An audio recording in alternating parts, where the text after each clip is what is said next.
Hello, hello, good evening, and welcome back to a new game. Welcome back to a new game sounds a little stupid, doesn't it? It's like, it's a new game. Welcome to a new game. Good evening, everyone. I hope you're good. I hope you're good. We have one problem. It's not a problem for you guys, it's just a problem for me. It's that this game is doing the funny that I had when I wanted to play another game where we ended up playing missed messages. But this game does not show up in OBS at all. If you try to do it, I don't know. I tried restarting it. I tried so many fucking things to get it back, or to like get it to show up. But I managed somehow by just recording my entire fucking screen, which I do not like doing because it's like, you know, it's not like I have anything to hide, but it always feels weird. It's like, what if something shows up here? Anyway, we're here with a new game that apparently does not have any sound on its beginning screen. It's like if you open the game, there's a very short cutscene type of thing that has sound, but then there's nothing except for the clicking noise. So I hope the sound is gonna be fine. I hope it's not gonna be too loud. But yeah, this one is about us being a lawyer. We're a lawyer, but we're also a bird. So a bird lawyer that takes cases for other birds, I think. Frankly, I have no fucking clue what's going to happen in this game. I've not played it before. This is my first time playing it. But it's gonna be fun, I hope. It's gonna be... I do not know that many bird puns. It's like, I'm already extremely proud of what I managed to do with this title. January 1st, 1848. I do not know that many bird puns, and I do not know French, so the Chateau Croonerie of God fucking knows where. Oh no, is that Monsieur Grenouille? Oh mon dieu! Mon dieu! Dame Cataline, what have you done? Wait, Cataline? That's a cat. Act 1, a cat with claws. Mm. Also a cat that's really loud. Sparrowson! Well, I know I'm gonna have fun with this one already, that's for sure. It's midday already. Where on earth is that featherhead? Oh, how do I... Oh, does it only work with pressing the left mouse button? Aww, okay. Unfortunate. I thought it would maybe work with enter. He's so dreamy. He is. Well, look, we finally decided to get up. Haven't you heard what they say about the early bird, Falcon? Too early for worms. Past the Cabernet.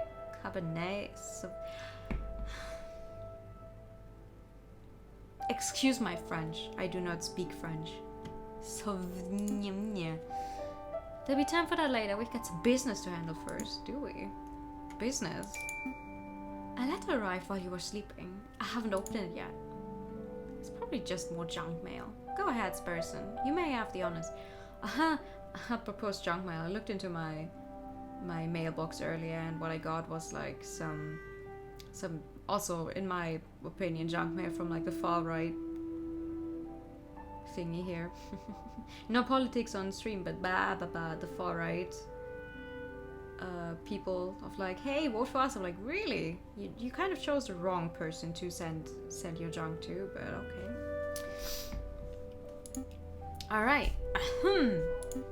Dear Monsieur Falcon, I'm writing to you today because my daughter, Dame Catalin, has been arrested for a crime she did not commit. She's being held at La I hate French. Prison on the charge of murder, no less. Her trial is in 3 days' time. Give me a winning. You're late for words. It's okay. Literally, we just started. You have not missed anything. You've missed like 3 text boxes. You're all good. I would be greatly in your debt if you would offer her your legal aid. Yours sincerely, Signor Portois Demio of the Demio estate. I appreciate you trying to correct my French, but please know that I'm never going to say this the correct way anyway, so I will absolutely ignore that. Thank you. Well, this is quite something. I know, your first serious client in months. Not just that, the Demio estate is well known for its exorbitant wealth. Oh my god, they're really coming for me with this game. Jesus Christ. No. Do I not have a log? Oh no. Ooh. I know you don't speak a word of French, but you probably speak better French than I do.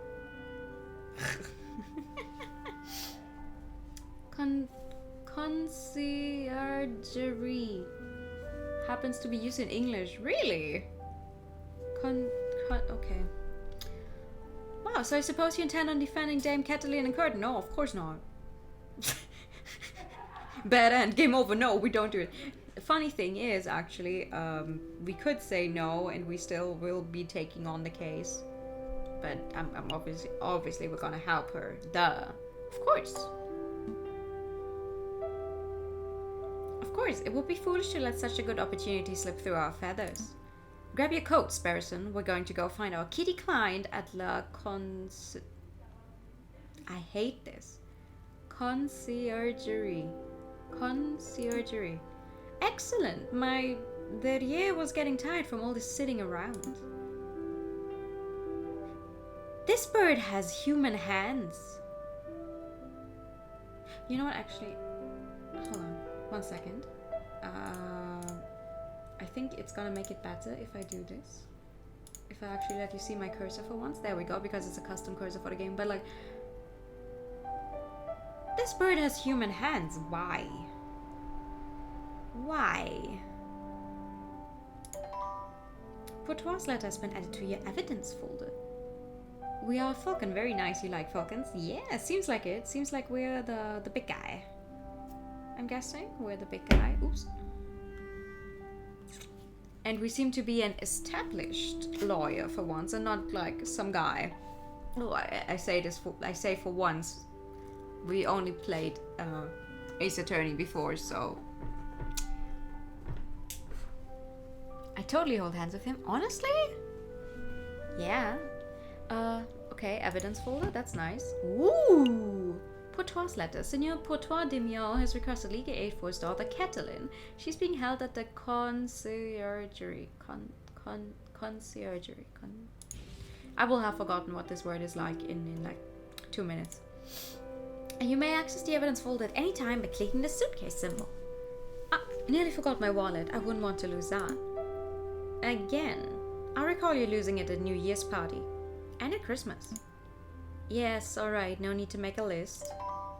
Falcon has picked up his wallet. 20 francs. Oh, that's not a lot of money. You may see how much money he's carrying at any time by clicking on the wallet symbol. Let's make a move. Ooh.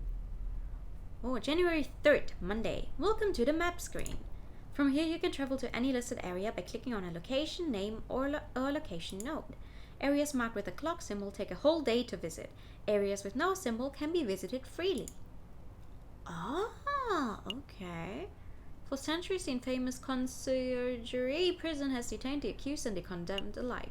A sign on the door reads, "The Aviary Attorney offices, no case is too big or too small. No junk mail." I see. Okay, so with the clock symbol takes a whole day. Oh, okay. Let's see, let's go there then.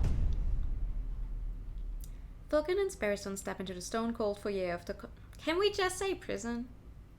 Isn't it the same as a prison, even if it's like only holding people who have not yet actually been proven guilty? I'm just gonna say prison. I'm gonna just fucking ignore the rest. I'm just gonna say prison. Stone-faced guards and visitors linger beneath the medieval archways. Ah, the prison. They say this is the finest prison in the whole of France. The outer walls are impenetrable, the cells are spotless, the guards are well-mannered. What do you want? Good day, monsieur. I'm here to see Dame Cataline de Mio. I'm due to represent her in court. Oh, you're a lawyer, huh? Fine, fine, follow me. Well, what are you waiting for? Keep up. Okay. Oh. Oh, she's pretty. She's pretty. Why is there no, like, BGM, though? Like, I did not turn that off. But there's no... My papa hasn't forgotten about me, has he? Dame Cataline de Mio, I presume. You've arrived! The fantastic lawyer, Monsieur Falcon, and his petit assistant, Sparrowson. Milady's knowledgeable. Don't talk like that, Sparrowson.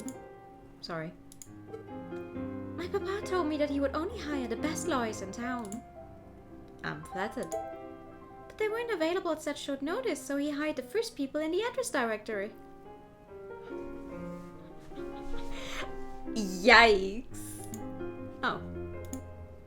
You see, Falcon, I told you listing on the Aviary Attorney would pay off. Let's get down to business. Dame Cataline, could you fill us in on some details? Your father's letter was a little brief. I can do my best. What is it you wanted to know? Well, did you kill the guy? That's my first question. Did you kill the guy? Ooh. What happened on the night of the murder? Who was there that evening? Did you see anything suspicious? I mean, we should ask all of these, no? What happened on the night of the murder? Oh, let me think. It was Friday evening. Me and my papa had arrived at Chateau Crinerie. The home of the great Baron. I fucking hate my life. Roger?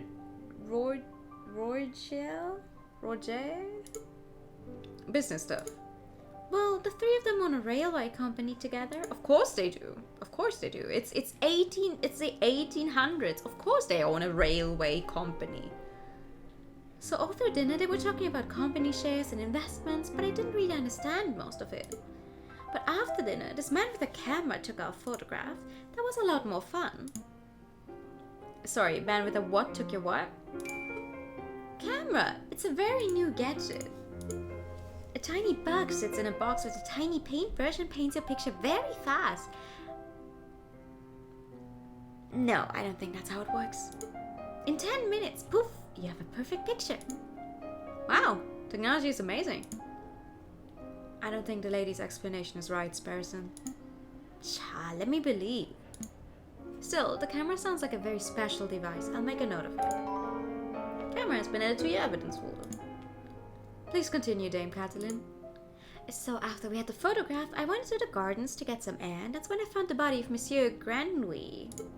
He was all ripped open. A housemaid saw me standing over the frog Monsieur and called for help, and then the police arrived. Before I could say anything, I ended up here. It was such a blur. It must have been terrifying. It wasn't so bad. My papa taught me how to be a brave cat. Was there something else you wanted to ask, Monsieur Falcon? Yeah, who was there that evening? Full names, please. Dame Catelyn, who attended the banquet that evening. Well, there was me and my papa. My dearest maman couldn't make it. And there was Baron Rogriel, who hosted the dinner, and his housemaid. Colleen, I think she was called. Of course there was Monsieur Grenouille, well, until, you know, he died. And there was Monsieur Robitio de Robinho, the man with the camera, but he was only there for a little while. I think that was all. Was there anything else you wanted to ask? Did you see anything suspicious? Oh. God fucking damn it. Do I not have a log of any? No, I guess I do not have a log. Like maybe a guy lurking in shadows or a bloodied murder weapon. Jesus Christ! Listen, this is why I don't like doing stuff with the mouse. Because my mouse is fucked up and it sometimes very often double clicks. So this is what we're getting. Double clicks. Like all hell. You got me. I did not see anything, I'm afraid. The evening was very normal. The food was delicious. The conversation was boring. It was all very ordinary until the incident. I see. Wait, Falcon, you missed something of huge importance. I did. Dame Catelyn, you said the food was delicious. But you didn't say what food it was! Me, I haven't had dinner yet. I'm so huggy. I'm so hungry. I haven't had dinner yet. You and your damn stomach. Let me see. We had poached red herring to start, garnished with garlic butter. Gone. Then a marbled steak, served perfect bloody rare. Ooh.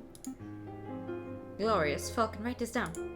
What? This can't possibly be relevant to the case. Write it all down, please, for me.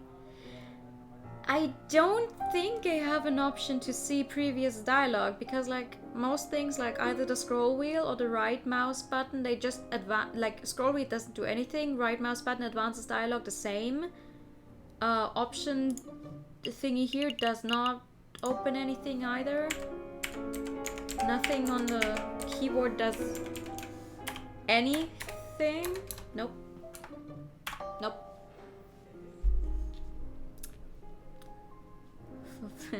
Scrumptious. Red herring has been added to your evidence folder. Listen, if it's in the evidence, it's gonna be important somehow, somewhen. Bloody rare steak has been added to your evidence folder. Spurson, remind me not to let you talk to clients on an empty stomach. Come to think of it, I did find it a little strange that we weren't given any cutlery. No cutlery? Even for the steak? Nope. You would think that the great Baron of Chateau Crinier would have gorgeous silverware, but there was none to be seen. That is a little peculiar. Was there anything else you wanted to know, Monsieur No, I think I have everything. No, I think that will be all. So what's the plan now, Falcon? The way I see it, we have two tasks. We should head to Chateau Crinier and try to see the scene of the murder for ourselves. And we should try to track down the supposed photographer, Monsieur Robitio de Robinho. 2 days for 2 tasks. Seems doable. But we should get... What? We should head back. And get some rest first. We have a lot of work ahead of us. Wait, Monsieur Falcon, before you go. You do believe my story, don't you? Ooh... Yeah. I believe in my clients. I believe you. Of course, Dame Catelyn. It's our duty as lawyers, and as gentlemen, to have faith in your testimony. You can trust us. Thank you. Thank you both. Dame Catelyn, Monsieur Granway, Baron Rogel. These names are all getting a bit confusing, aren't they? You're French. If they are confusing to you, what am I supposed to say? Not particularly. Well, it is for me. I'm going to start compiling a Facebook so that I can keep track of who everyone is. A what? A Facebook. It's a collection of people's names, pictures, and descriptions in one easy-to-carry catalog. I think I understand. The name could use a little work, though. A Facebook. Spurson has started compiling a Facebook. Ooh, the Aviary Attorney himself. Falcon's suave and courageous lackey, what a handsome fellow. The wealthy father of Dame Catelyn, Pourtois hired us to defend Dame Catelyn in court. An ill-mannered jailkeeper seems to feel disgust for criminals and for animals in general. The elegant bourgeois daughter of Seigneur Pourtois de Bial, she has been accused of murdering Monsieur Grenouille, and the froggy businessman who was found murdered at Chateau Crinier, at a colleague of Pourtois and Rogel. These names sound so fucking good though. Like... Alright. How do I close it? Okay. You can access a list of people you have met by any time by clicking the book symbol. Let's make a move. It's such a loud thing. The game saves automatically at the start of each new day. But you can also make a quick save at any time by selecting save and quit from the pause menu. You can access the pause menu by clicking on a clock symbol in the upper left corner or by pressing the escape key. Yeah, but you do not have a log of like previously spoken dialogue. That's a little unfortunate for a visual novel of all things, but okay. Baron Rogel resides at Chateau Crinier, an impressive manor house with an immaculate garden. I hope not a single French person is here tonight, because you're gonna want to throttle me by the end of tonight. Falcon and Spurson enter the courtyard outside Chateau Crinier. People with dirty clothes and gaunt faces linger around the building's shadows. Oh, hello. Excuse me, monsieur. I don't mean to be a pain, but my little girl and I are sick and starving, see? I don't suppose you'd happen to have some spare change? I have 20. 20 something. You have 20 francs in your wallet. What will you do?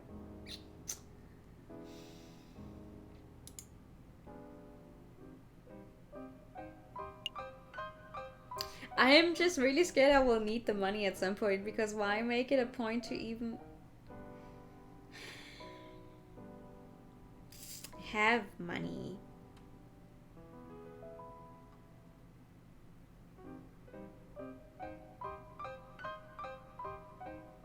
Fine, here you go. Here you go, stay safe, madame. Oh wow, bless you, monsieur, bless you. That was pretty generous of you, Falcon. Times are tough. Making sure mother and child can make it through the last of winter is the least I can do. But what am I doing standing here moralizing? Come on, Spurson, we've got business to attend to. Falcon and Spurson step into the pristine wood-paneled foyer of Chateau Crinier. Wow, look at this place. Baron Rogel must be loaded. More than loaded. When it comes to lucrative investments, the Baron is a legend. Factories, chocolate shops, hotels, railroads. The Baron owns a little bit of everything this side of the Seine. Really? Is he here right now? Yes, he's the smug-looking chap with the impressive mane. But we must approach a man of his stature with tact and finesse. Hey, Baron, we'd like a word! How's that? As person, you have the finesse of an inebriated warthog. You can thank me later. I think I got his attention. Did I hear my name? Great Baron Rogel, property owner extraordinaire at your service. Wow. He does have an impressive looking mane. And who might you fellows be? More investigators? You were in the car, but claiming that voice was just too enticing. Oh my god. Bro. Good for you. No, we're attorneys. Not quite. I'm private attorney JJ Falcon, and this is my associate, Spurson. Liza, you know, you aren't the first to have passed through here today. Oh? Yes, this jumpy, twitchy fellow came by this morning. Asked a bunch of questions and hopped away before he heard the answers. Most curious. If he says hopping, I'm imagining whoever that was is an actual, like, bunny. Like, I don't know. I mean, there has to be, like... We're the defense side, so there has to be someone... collecting evidence for the other side as well. Someday you might remember there's a first redeem. Yeah, technically, you would beat most people to the punch. But you never claim it.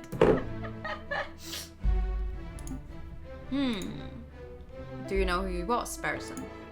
Perhaps I have a hunch we'll be seeing him at the trial. Hi ho, good evening. How you doing? A friend of yours? Or something like that. So what may I do for you, messieurs? We're doing some research on Monsieur Granway, the frog who was killed here on Friday evening. Oh goody, same here, I'm just hungry. I'm just hungry as hell, because I haven't had dinner yet. I get home like, you know, half an hour before stream starts. I was like, quickly set everything up. I will eat later, don't worry. First I have to find out who killed Monsieur Frog. Or, I'm sorry, Monsieur Granway, the frog. Of course, such a tragedy. He was a good friend and a loyal business partner. Was he, though? I suppose you messieurs will be wanting to see the crime scene for yourself? Actually, yes, that will be fantastic. Howdy, fools, howdy, room. Well, be my guest, you will find the garden where the murder occurred through the back doors. You may also be interested in a lounge on the second floor, third to the right. That will be where we gathered for group photograph prior to the... Bruh! Don't blow your stinky cigarette. Hello? He blew that right into my eye, excuse me? Unfortunate incident. Oh, can we see the finished photograph? I'm afraid not. It is to my understanding that the photograph must be developed before it can be viewed. It's a slow process. My own copy of the photograph is to be delivered in 3 days' time. That's not good to us. The trial might be over by then. Nonetheless, we appreciate your hospitality. Thank you, Baron. You just did one of the most ironic things possible. Really? I don't know what I did, but okay. This guy is mad, so he does, but also...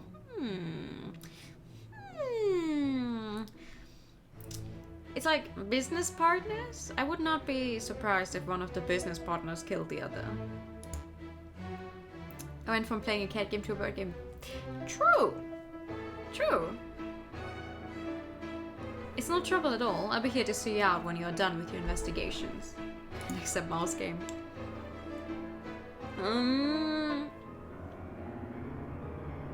I have to search through my game library, see if I have any game with a mouse.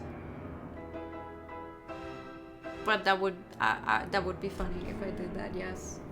Also, why are my redeems not working? Thank you for the short hair redeem. Time for bad rats. I do not know what that is. So where shall we go first? Ooh! Oh, I can actually choose where to go first. That is fantastic. I mean, we have to go literally everywhere anyway, so it's not... Ahem! See, this is why I don't like it when I have to use like, oh, get the entire fucking screen. Get the fuck away. Move. I don't want you on the screen. I only want the game on the screen. There we go. A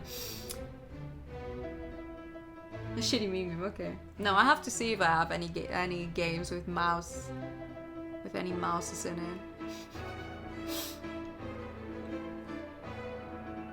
it. Now you wait. Okay. Let's start with the lounge simply because it's closer than the garden, I guess. Oh, hello. Ma'am. Second floor, third door on the right. This must be the room where the photograph was taken. Psst. Hey, Falcon, did you see that? See what? The housemate totally just did something shifty. Shifty? I think she just pocketed something from that drawer. You should totally call her out on it. Excuse me, mademoiselle. Yes, are you two policemen? No, we're private attorneys. My name's JJ Falcon. And I'm Sparrowson. Oh, how rude of me. My name's Colleen Duhart. So, what can I help you, messieurs, with today? I enjoy it massively that we cannot see the top of her hat because she's so tall. We're investigating the murder that took place last week. Do you mind if we ask you a couple of questions? That's fine. Let me just grab a chair. Oh! That's better. What was it you wanted to ask?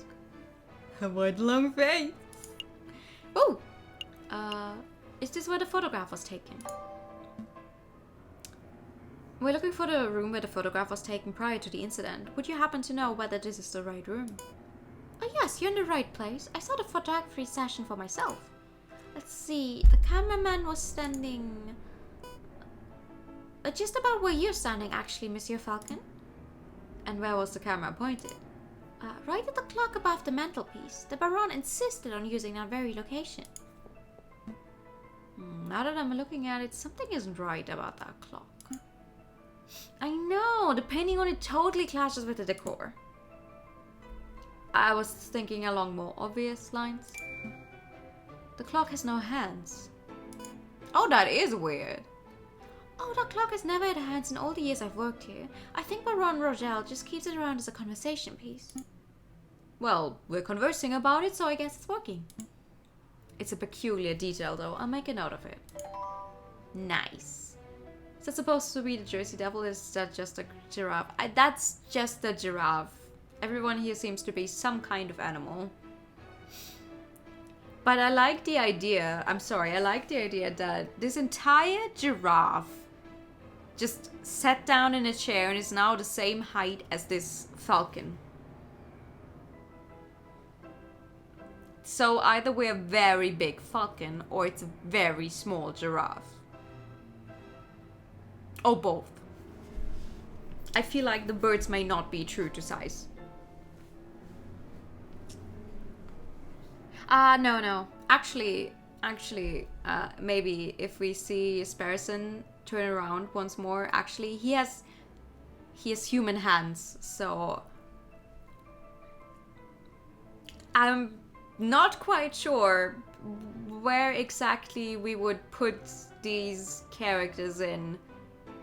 Like on the humanoid to furry scale, they're pretty far into the furry zone, technically.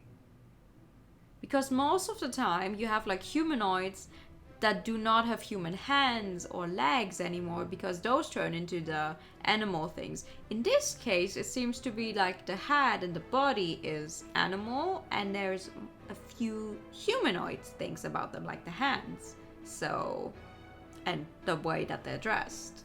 It's interesting for sure. Very interesting design. I like it.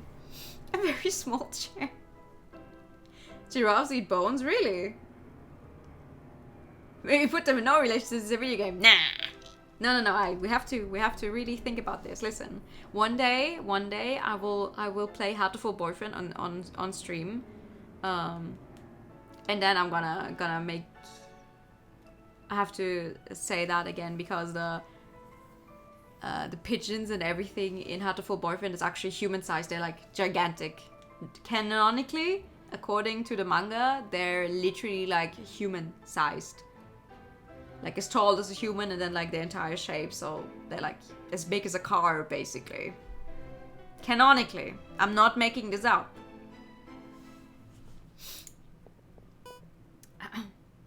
Is there something else you wanted to ask? Yes. The horror, cute, that's terrifying.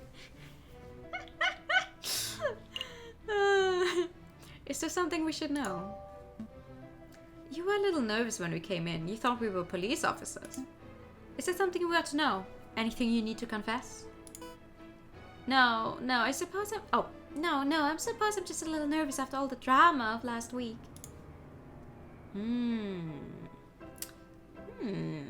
Pressure her. Are you sure there isn't anything that you're hiding? It's okay to tell us. We're defense attorneys. That means we help people get away with criminal acts. Sparrison, no! Sparrison, no, that's not what we're doing. We're helping innocent people claim their innocence. Hug such a big bird. How do feathers feel in that size? Oh, that's a good question. Right, and wait, what? No, that's not an accurate job description, Sparrison. It isn't. Oh, what do we do then? I'll tell you later. Honestly, messieurs, I have nothing to hide. Was there something else you wanted to ask? Oh, okay. No. That's all. No further questions. Thank you, mademoiselle. You've been a huge help. It's no problem, messieurs. Actually, there is something. I know you two saw me stealing as you came in. I appreciate that you didn't give me the third degree about it. You see, I'm trying to save up to follow my dreams and, well, never mind, I'm rambling. It's no problem, mademoiselle. To be honest, we have a much larger crime to worry about. Although, I should probably ask. I don't suppose you've been stealing anything else? Silverware, perhaps? Huh, you know about that? Yeah, I suppose that was me. It started with a couple of teaspoons. I didn't think the Baron would miss those. But, well, yeah, I suppose the habit got a little away from me. I think I literally do still have also a spoon from my old workplace because I accidentally took it, like, during lunch. And then put it in my bag instead of putting it away again. I get it, like, that could happen once or twice, but... Ma'am. On the other hand, if it's silverware of a person this rich, it's probably like real, actual silver. You could probably get some good money for it. That's one mystery solved, at least. Missing silverware has been added to your evidence folder. Nice. I would appreciate it if you didn't tell the Baron. He's been really kind and I would hate to break his trust. I see. So where to next, Big Bird? Diamond across the silverware. Ooh. Garden time. Wow. You stole a Yu-Gi-Oh card. Alright.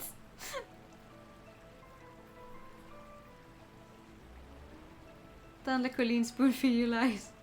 How could you? How will I survive without that spoon? Oh no. I mean, the company is still running last time I checked, so they also managed to survive without me, despite begging me to stay and keep working at a place where they were actively bullying me, so like, sucks to be them. Let's get back to our funny birds. Dame Catelyn said that she found Monsieur Granouille on the stairs by the fountain, so this must be the very spot where the murder took place. Hey Falcon, do the crime scene investigation thing. The crime scene investigation thing. Yeah, you know that thing where you get all eagle-eyed and analyze every object in excruciating detail. You mean search for evidence? Yeah, do that. That's not a bad suggestion. It wouldn't be the first time the Parisian police have missed something right under their noses. In investigation mode, you're free to examine the scenery of the room. Click on an item of interest and Falcon will examine it in closer detail. When you have had enough, or when you can find nothing else to examine, click on the X in the top right corner. Select an area to examine. Okay, how many areas do we even have? What's this thing? A finely crafted horse statue. The mane almost looks lifelike. Would you say it behooves you to stroke it? No. No, I would not. Another beautifully made horse statue. You know, my uncle once had a horse that refused to eat hay. Oh. That's unfortunate. What do you mean your uncle once had a horse? Is that slavery? Is that slavery? Are you guys supposed to be humans? What? Yeah, eventually we realized it was just filling up on... I hate this. I hate this word.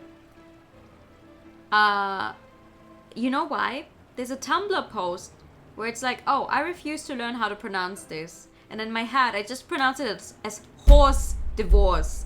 And no matter how many years pass by, every time I see this word, I'm like, yes, horse divorce. which is obviously not how you say it. And because the horse divorce is so branded into my brain, I can never remember how it's actually said. Horse divorce. Yes, horse divorce. Terrible. What's this one? A horse statue. This one has a goofy face. That reminds me of a joke. A horse walks into a bar and the barkeep says, "Why the long face?" Yes, we've all heard that one. What? No. The barkeep says, "You've got to stop coming here. You're drinking us under the stable." I think it's time to rein in the horse jokes. I adore this game. What about this one? Baron Rogel certainly likes his horse statues. I don't mind the horse statues, but the little cherub people creep me out. Babies should be waddling, not attempting settlers horseback riding. That's true. That's true. You would not put a baby on a horse, would you? This fountain is finely crafted. It's solid carved marble. That can't have been cheap. I see nothing but water in the bottom of the lower basin.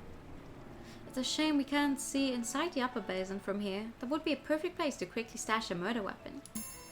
That's actually not a terrible line of reasoning. We ought to wait in to take a closer look just to be sure. Ooh.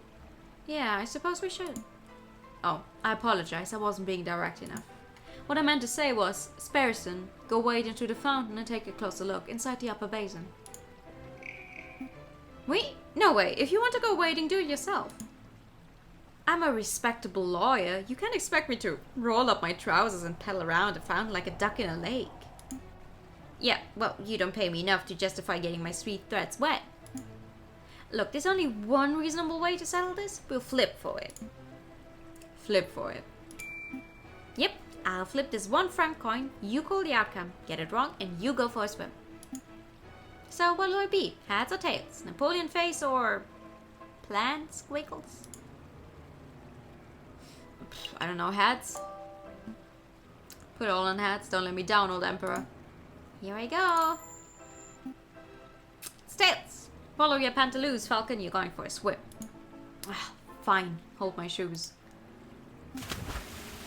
Falcon really should learn how to spot a rigged coin flip. Of course it's rigged.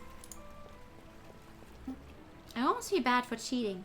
See. There's his hands. We can barely see his hands again. Almost. Oh, you're back. Had a good swim? No, I'm a bird, not a fish. But I did find... So they are birds. So did he actually have a horse, or was he just like, you know, making jokes about owning a horse? I did find a mystery item in the upper basin. It's no murder weapon though. What is this? It's brown and sticky and it smells weird. Don't tell me that you picked up a very wet cigar butt, possibly belonging to Baron Rogel? Correct. But that shouldn't be too surprising. It is his house after all. Keep in mind that we're eating fish at the party. True. Maybe we should not think about logistics behind this too, like, in too much detail. It's just gonna make my head hurt. I'll stash it in the evidence folder just in case. Alright. A wet cigarette butt. Not sure if we're gonna have any use for that, but okay. Is there anything else we need to do here? No, I think we checked all areas. Nope! What's this? Dried blood on the staircase. This must be where Monsieur Granway died. Do you see any bloody footprints? Oh, maybe a name scrawled in blood, written with the frog's last breath. Wishful thinking. All I'm seeing here is a big sticky puddle.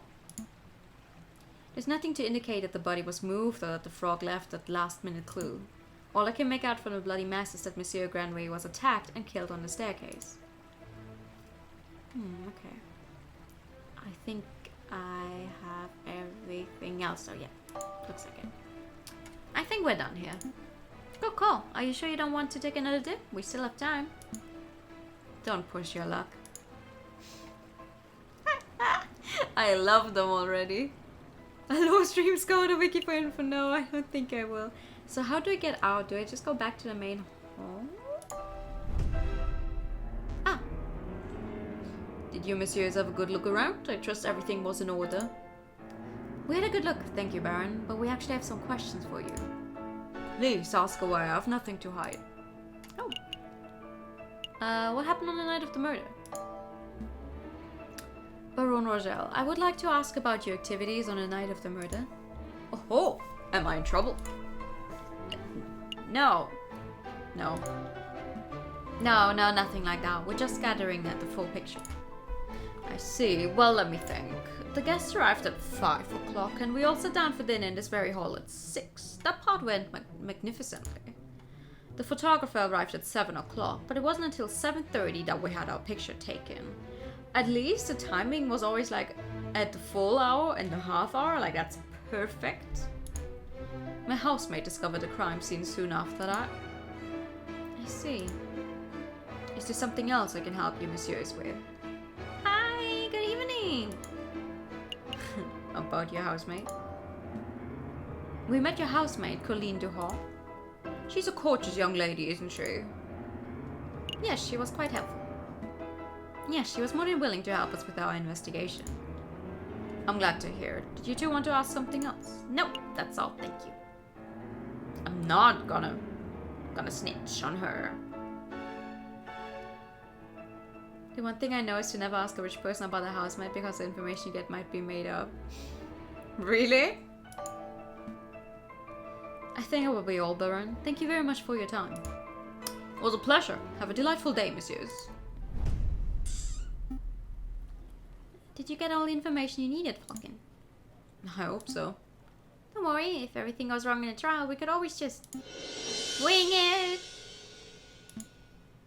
Terrible, just terrible. Let's head back to the office and get some rest. I like that they just made our assistant go like, yes. Go ham on all those jokes. Let him speak. Let him make all these terrible jokes. Let him speak. It's so funny. Okay, what about this one?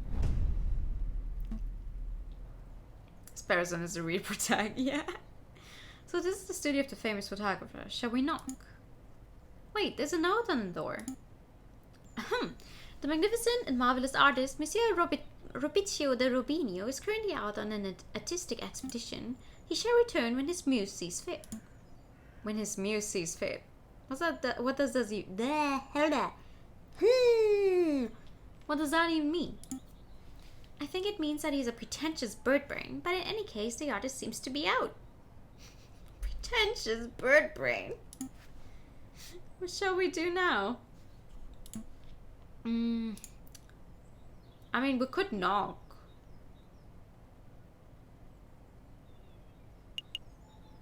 Give for the bat. We could knock anyway. Alright, I don't see the harm. Nope, doesn't look like he's in, Falcon. We should break in?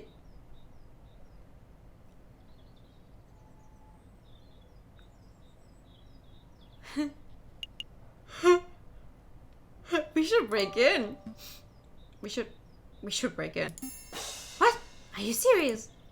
Maybe? Monsieur J.J. Falcon, I would have thought that a man of justice like yourself would be against such a reckless display of unlawful barbarism. You're right. I'm sorry. I don't know what came over. It's a brilliant suggestion. Stand back. I'm barging the door down. Be gay, do crime. Be gay, do crime. Wait, just like that? Shouldn't we discuss this first?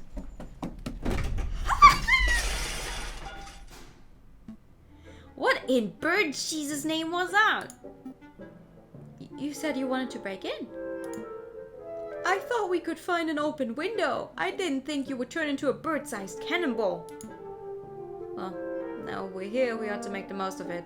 This place is quite something. It's very... swanky.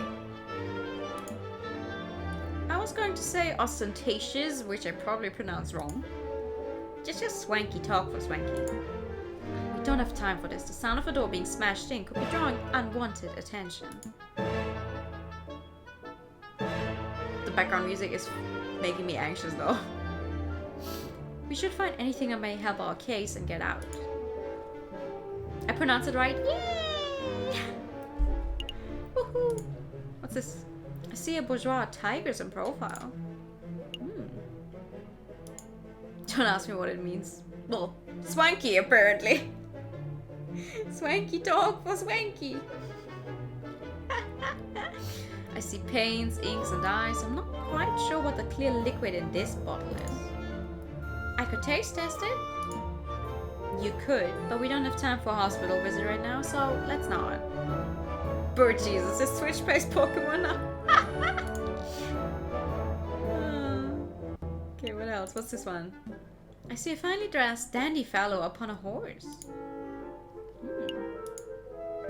This appears to be a photograph of a ladder, symbolic of climbing towards success, perhaps. It looks more like a step ladder to me. Is that a reference to what I'm thinking it's a reference to? Oh no, we're not getting into that old argument. That's an Ace Attorney reference. I hope it is. It should. I mean, how many other games have a stab ladder discussion?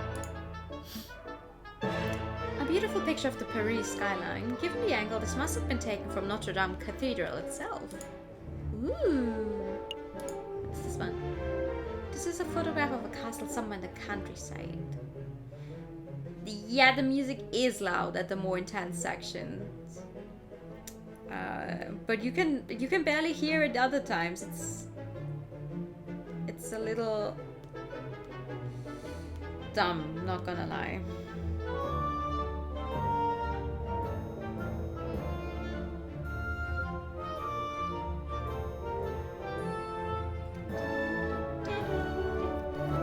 What else would I reference? Yeah, I don't know. Maybe there's someone else out there who has a step ladder discussion all the time.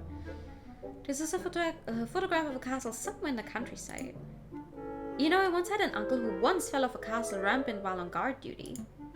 Oh, I'm sorry to hear that. Did he die? No, he got demoted. Ugh, terrible. I fucking love this dude. A butterfly. Or maybe a moth. It's difficult to tell in black and white. Is it?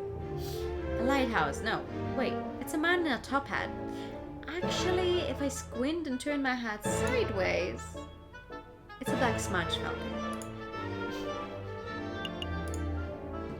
There's a tiny photograph of what appears to be a jail cell. Ooh.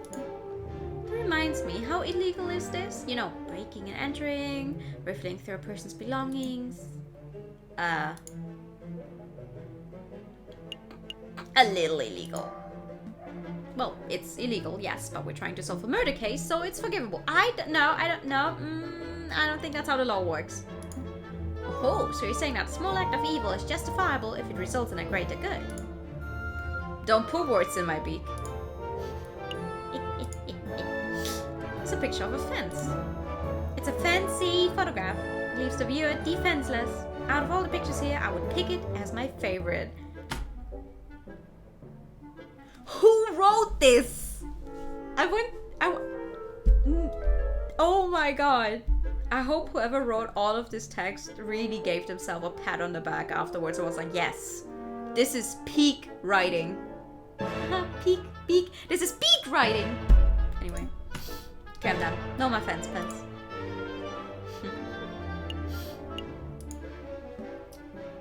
Picture of a sailing ship on a windy day. Okay. What's this? Hey, fucking look. What? It's just an easel. No. Look at what's on the easel. Oh, wow. This must be a copy of the photograph from the evening of the murder. They used that companion so they could put the codes of the damages on his bill. There's no question about it. I see a housemaid, a Dame Catelyn, and I think that's Seigneur Portois, Catelyn's father. So, what shall we do? Do we just take this?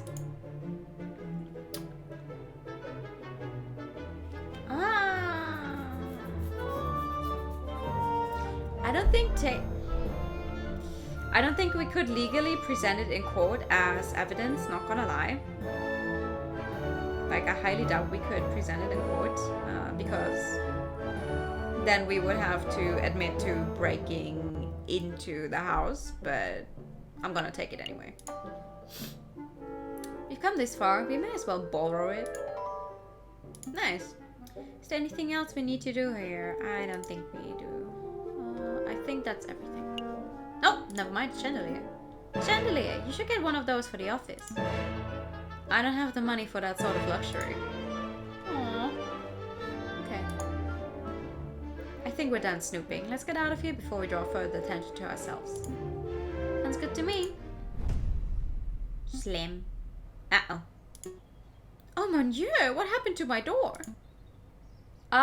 We saw someone break into your house and we tried to catch them in the act. See if they took anything of value, but we did not catch them. They seem to have gotten away, but we're lawyers, so if you ever need help in pursuing legal actions, we could help out.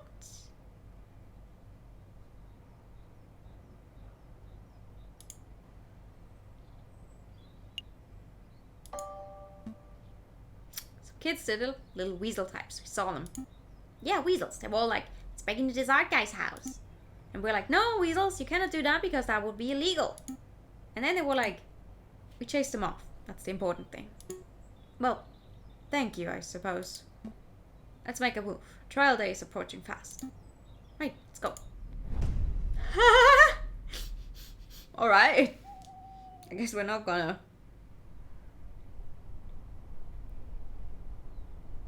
talk further about it. To be fair, the more you talk about something where you're obviously making it up, the worse it's gonna be. Like, the more you talk, the worse the lie is gonna be, and someone's gonna definitely get on your case, but okay. Palais de justice. The justice. Let us go. To court. Court and trial. Wow, wow, wow, wow, wow, wow, wow.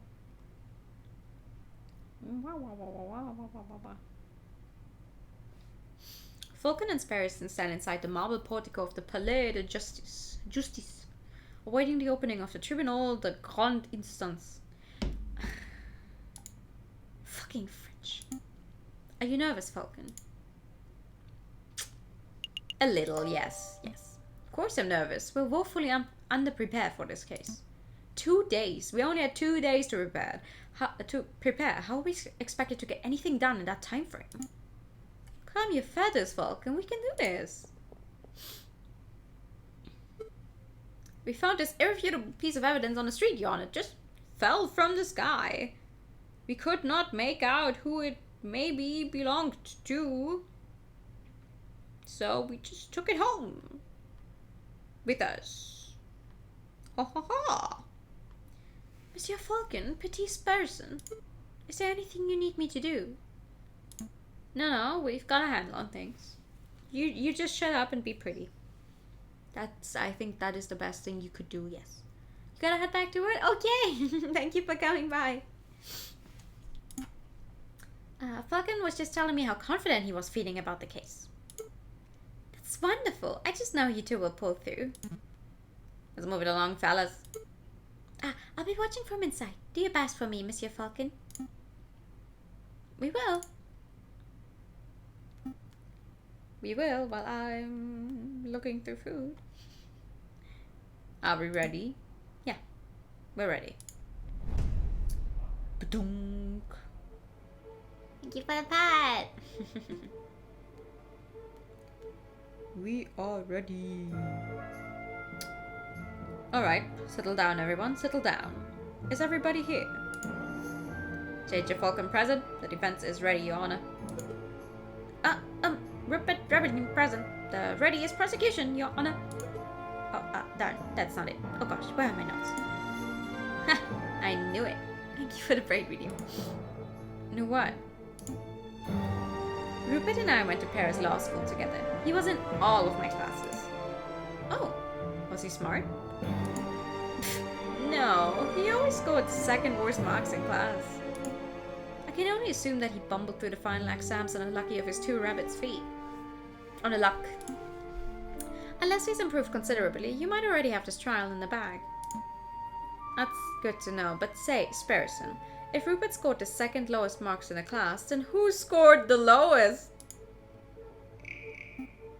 I choose to exercise my right to not self-incriminate. Ah, here it is. Ahem. The prosecution is ready, Your Honor.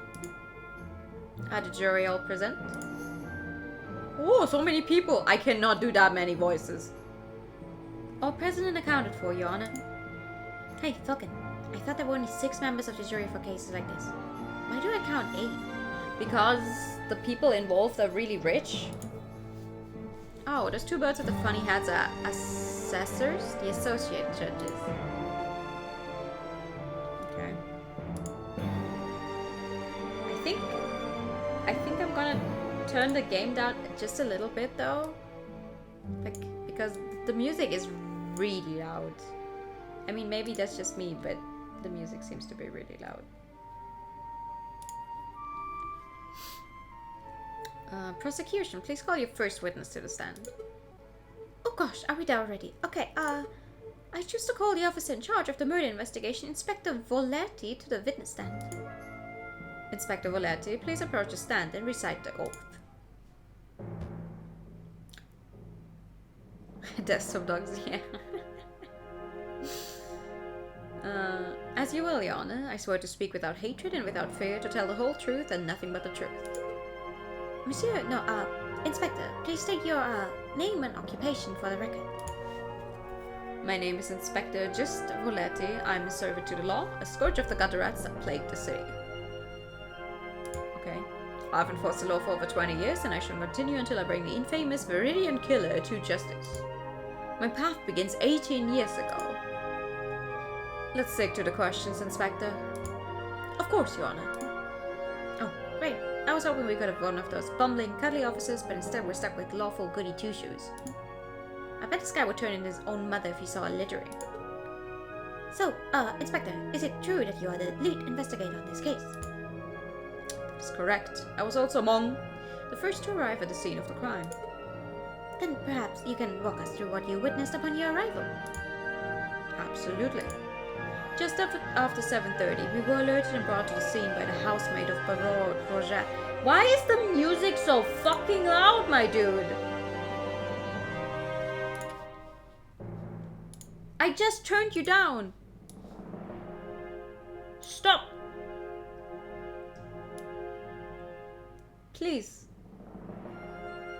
I'm begging.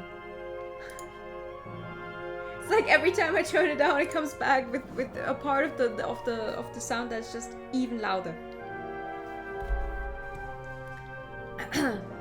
Just after 7:30, we were alerted and brought to the scene by the housemaid of Barreau Rochelle. At the scene of the crime, we found Dame Cataline Dermiot. She was standing over the corpse of Monsieur Granway with his blood on her paws. Wait, what? What do you... Well, that sounds like an open and shut case in my humble opinion. No, no more questions, Your Honor. Bloodied paws? Nobody told me that detail. Keep it together, Falcon. You're about to be given the opportunity to cross-examine the witness. That's your opportunity to find flaws in the inspector's testimony. Of course, I know this. You may begin your cross-examination, Monsieur Falcon. Ooh! Cross-examine the witness to find flaws in his testimony. Select a key phrase that you find suspicious, and Falcon will press the witness for information. Ask the right questions to bring the truth to light.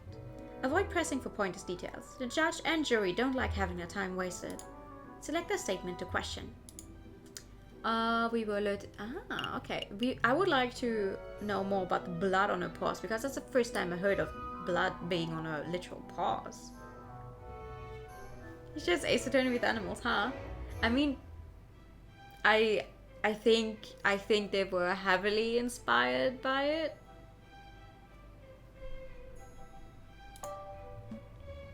And I mean, they're drawing parallels to it, so...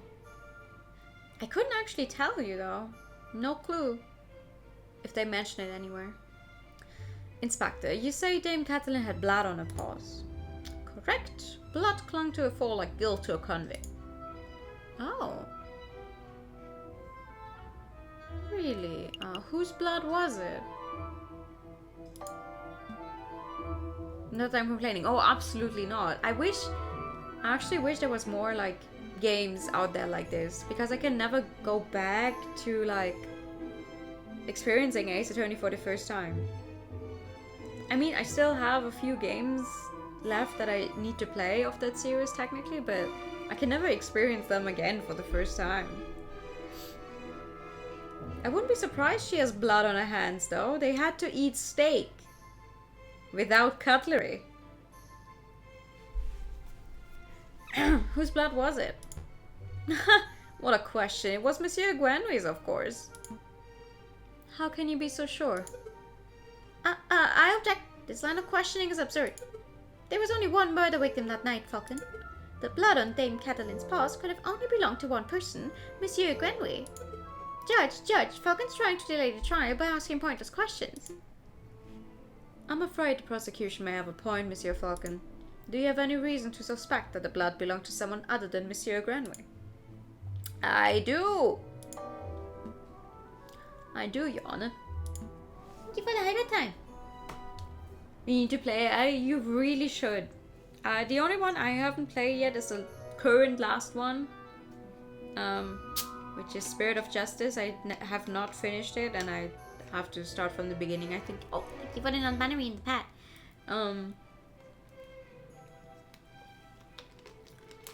But they're really good games. It's always very, very fun for me to see other people experience them for the first time. It's so good. Actually, I have more than suspicion. I have evidence that the blood on Dame Cataline's paws had nothing to do with the murder. This is foolish time wasting, Falcon. If the blood on Dame Cataline's paws didn't come from the victim, then where did the blood come from? Well, from the bloodied steak. On the evening of the murder, Dame Catelyn ate a bloody rare steak. Is this true, Monsieur Rabbiton? Well, in a manner of speaking, I suppose steak may have been on the menu. Then, Inspector, would you acknowledge the possibility that the blood on the lady's paws did not belong to the victim, but to the steak? Well... Wait, don't answer that, Inspector. It is a possibility. No, a possibility, if you will. Intriguing, pretty convincing. You gained a little favor with the jury. Ooh! That is certainly not something you could see in Ace Attorney, though. So, Inspector Volerti, is it possible that you arrested an innocent bystander simply for being a messy eater? Now, hold on just a minute, Falcon. You are overlooking something quite crucial. Dame Catelyn is an elegant bourgeois kitten. She was no doubt brought up with flawless etiquette and perfect table manners. At the banquet, she would have eaten the steak with a fork in her left hand and a knife in her right, like any proper civilized animal. How could she have possibly gotten blood on her paws with such good manners? Oh, that is a good question, or at least it would be at any ordinary dinner banquet. But as it happens, something was missing from that particular banquet, something that forced Dame Catelyn to eat with her paws. The missing silverware! Dame Catelyn was forced to eat steak with her paws because the silverware of the household had been previously stolen. Stolen? I don't recall any mention of that in the police report.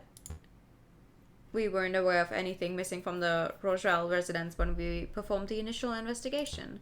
But as it happened, Baron Rogel approached us about this very subject last night. Oh. Innocent, perhaps. What a twist. Nice. What is the meaning of all this? Bloody steak. Misplaced silverware. Inspector, was your investigation so lax that you overlooked these basic facts in your initial report? Lax?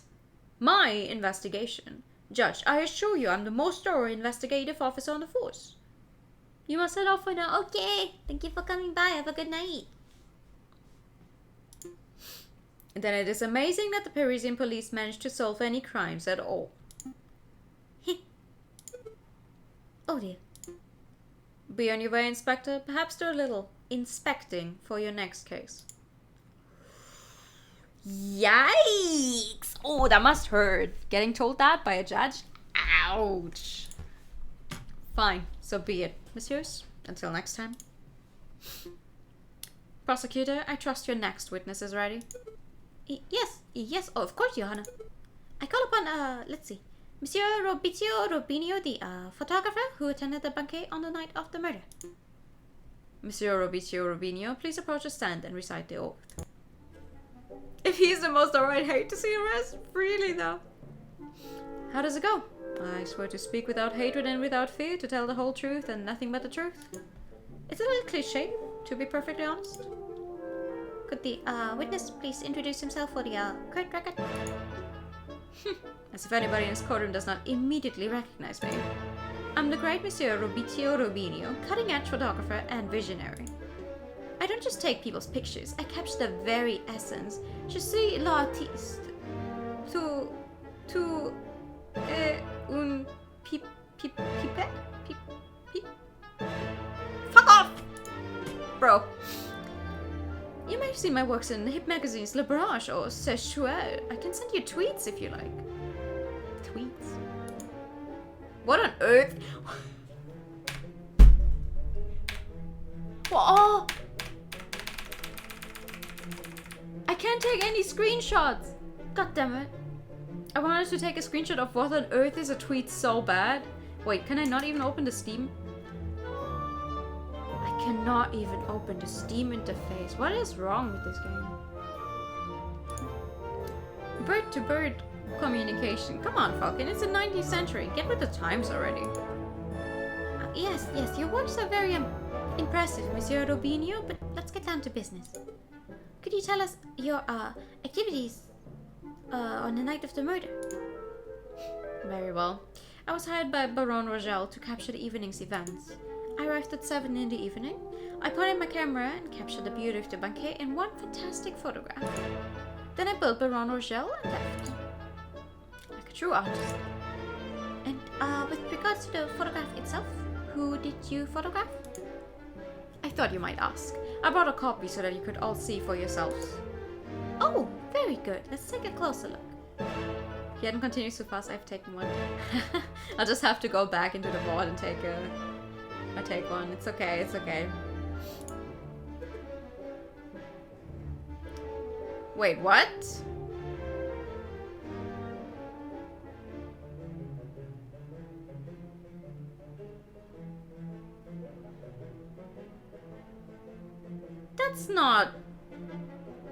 That's not the same picture we found. But we cannot present that as evidence because we did not get it lawfully. But that is not the same picture. My word, this is an exquisite picture, isn't it? So let's see, who do we have here? In the middle we see Baron Rogel, the lion who hosted the event. On the left we see Senor Potois Demio, the father of the defendant, Dame Catalin. And finally we see the housemaid, Colleen Duhall, who I suspect may have snuck into the picture uninvited. As you can see, two people are clearly absent from the photograph. The first is the victim, Monsieur Grenouille. The second is the defendant, Dame Catalin Demio. Quite suspicious, wouldn't you agree? Why do I keep changing how I speak? His text, I'm sorry. Just a moment, Monsieur Rabbiton. This proves nothing. I saw the defendant and the victim were not photographed with the others. That doesn't mean that they were in the garden together at that point. Hold your horses, Falcon. I'm not done yet. A prosecution may continue. Behind the photograph subjects, we see a wall clock with the time set at 7:30. That's even more suspicious because this clock that has not had any handles in years. Now, why is our time significant? Well, as Inspector Voletti told us earlier, that was the exact time the murder took place. Do you see, Falcon? Every suspect has an alibi at the time of the murder, save for Dame Catalin herself. Hey, Falcon, the photograph doesn't seem right. It looks different to the one we borrowed from Urbini's studio. I see it too. Our photograph shows Colleen Duhall, Dame Catalin, and Senor Potois. But Monsieur Rubini's photograph shows Baron Rogel, where Dame Catalin should be standing. If we assume that only one photograph was taken, then this demonstrates that one of the photographs must have been edited in some way. You should just stamp the evidence down and be like, bam! Inconsistency! This whole courtroom is out of order! Case closed! I can't do that. Well, I suppose you could be a little more delicate with your words. No, I mean, I can do that because our evidence was illegally obtained. If I were to present it, Monsieur Robinho would ask how we acquired it, and the whole trial could derail. In a worst case scenario, I could lose my legal license, and we would be arrested for theft. Oh. Well, we don't want that. No. No, we don't. I should tread lightly. Your Honor, I would like to cross-examine the witness. Very well. The defense may proceed. It's a waste of time, if you ask me. Photographs are rock-solid evidence. Are they, though? I mean, okay, to be fair, maybe in 1848 they would probably be rock-hard evidence, because I doubt they were very easy to edit at that point in time, but... I would like to talk more about the photograph. Let's take a closer look at this photograph. I see a mistake in the photograph. Just to clarify, Monsieur Robinho, photographs are a direct reflection of reality, are they not? That is correct. The photographic process leaves no room for bias or inaccuracies. That is most curious, because I see a mistake. A mistake? Impossible. I just told you, monsieur, the camera is a perfect, unbiased device. The photographs it produces are flawless. Falcon, I'm not seeing any mistakes. Perhaps you could be more specific? Certainly.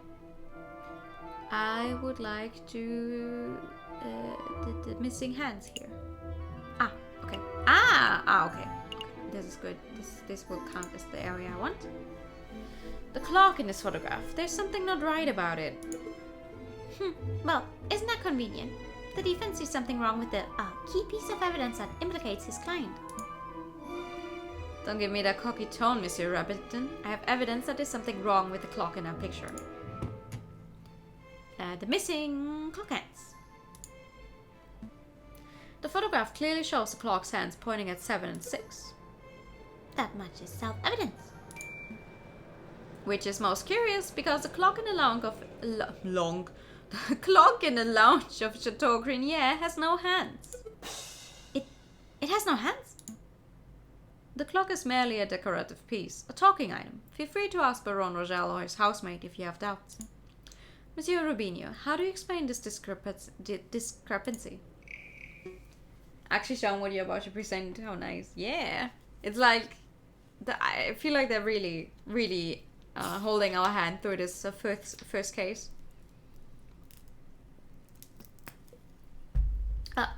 I don't know. There must be some sort of mistake.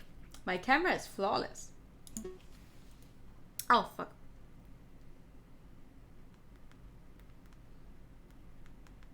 Ooh. You know when you tell people, oh, I'll tell you when I arrive home safely, and then you forget to actually tell them you arrived home safely, and then they ask you like, hey, you got home safely? I'm like, oh, yes. Whoopsie. Maybe there was an error in the printing process. An error precisely where the clock's hand should be. Please, monsieur, don't patronize us. Allow me to offer a more plausible explanation. You, Monsieur Robinho, edited this photograph. Edited? I'm no expert, but I suspect that you used paint or ink to carefully put hands upon the clock. It would have been a simple task, considering that the clock face was bare. One could even speculate that you specifically chose to include a handless clock in the photograph just to simplify the editing process. Fucking, your reasoning is absurd. Why would the witness do such a thing? Is it not obvious? No! Why is there no log to go back to text you accidentally skip? In other words, Monsieur Rubin, you created a perfect alibi. Of course, this raises further questions. Who is the witness protecting? And why? Was Monsieur Rubinho cursed, bribed, threatened? Enough silence, let's hear some answers, Monsieur Rubinho. Fine, you got me. I'm guilty. I did it all. You did it? You're confessing to the murder of Monsieur Granby? What? No. I have no idea who killed the frog. I'm just admitting that I'm guilty of producing fraudulent photographs. I was ordered to make changes to the printed photographs, and yes, that included adding hands to the clock. You were ordered? By whom? I dare not say. Monsieur Robinho, I strongly advise you to answer the defense's question. You have pledged to speak without fear after all. Respect, Judge, I fear his claws more than I fear the punishment of the justice system. I shall name no names. His claws? Did you hear that, Falcon? That is most unfortunate. Monsieur Rubinho, we cannot and shall not torture names out of you. We don't live under the ancient regime, after all. But since you have admitted to falsifying evidence, then we cannot keep you on the stand as a witness. Take your leave. You shall be charged with perjury in due course. That is actually a difference to Ace Attorney, because in Ace Attorney, the witnesses keep lying and talking absolute bullshit, and not a single one of them ever gets actually charged with perjury. The only one who's ever like in trouble is literally us on the defense side of being like, oh, you've interrupted court too often. Me, we're gonna throw you out. But no one has ever gotten charged with perjury. Or at least I do not remember anyone off the top of my head that actually got in trouble for all the stuff that they've said on the stand.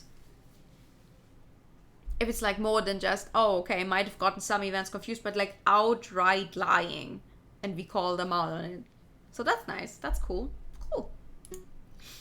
I can't protest. That's the least I deserve for my failure as an artist. Good day, messieurs.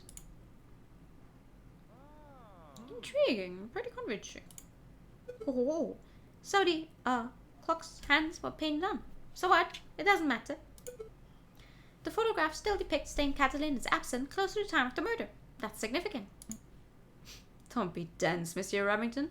If the photograph is not completely genuine, then it cannot be considered reliable evidence. Why not? It's still a portrayal of the night's events. Because if we accept that one part of the picture was edited, then we must accept the possibility that other parts were too. It is possible that Dame Catalin was painted out. Even worse, it is possible that another person was painted in. We know that the witness was trying to cover for someone, so all possibilities must be accounted for. So what are you saying, Falcon? That the housemaid paid off the photographer? Or was it Seigneur Pourtois de Mure, perhaps? It becomes a little repetitive. Yeah, it's like, you just know the people up there are lying.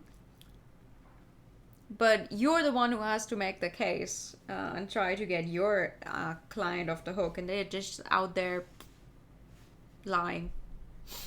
Nothing ever happening to them. I don't think so. The housemaid lacks a means or motive, and it would make sense for Seigneur Pourtois to implicate his own daughter. Well, surely you're not suggesting that the honest and beloved Baron Rogel deliberately tried to frame Dame Catalin? Because that would be the most outlandish theory yet. The Baron is a pillar of our community. He would never do such a thing. Monsieur Rabbitkin, I'm not here to throw accusations. That's the job of you, the prosecutor. However, perhaps I should offer my opinion. But Baron, it's not time for your witness testimony yet. So you would think, prosecutor, and yet I see my good reputation getting tarnished by your incompetence. Incompetence? Indeed. Let us proceed with witness questioning. Is that fine with you, Judge? Yes, I suppose that's fine. Very good. And I trust that the defense has no objections. No? No objections here? Fantastic. Oh, but before I forget, I pledge to speak without fear and prejudice, etc., etc. Now, prosecutor, ask me about what I witnessed over the course of the evening. Okay. Baron Rogel, on the night of the... The initial dinner went magnificently. When the photographer arrived, Monsieur Granby left to visit the garden. Dame Catherine followed behind him moments later. Seigneur Pourtois, Monsieur Robinho, and myself were engaged in conversation, so I paid her no mind. After the photographer had left, my housemaid left to go find Monsieur Granby and Dame Catherine. That would be when I heard her cry for help. Thank you, Baron. I think we all know the story from there. I would like to cross-examine the witness. Do you doubt my integrity, garçon? I'm just here to uncover the truth, Baron. Very well then. Hit me with your best shot. That is established with absolute certainty that I, Baron Rogel, am an honest man. Dude, there's something to do after this. It seems he's like, come on, can we speed this up? The defense may proceed with the cross-examination.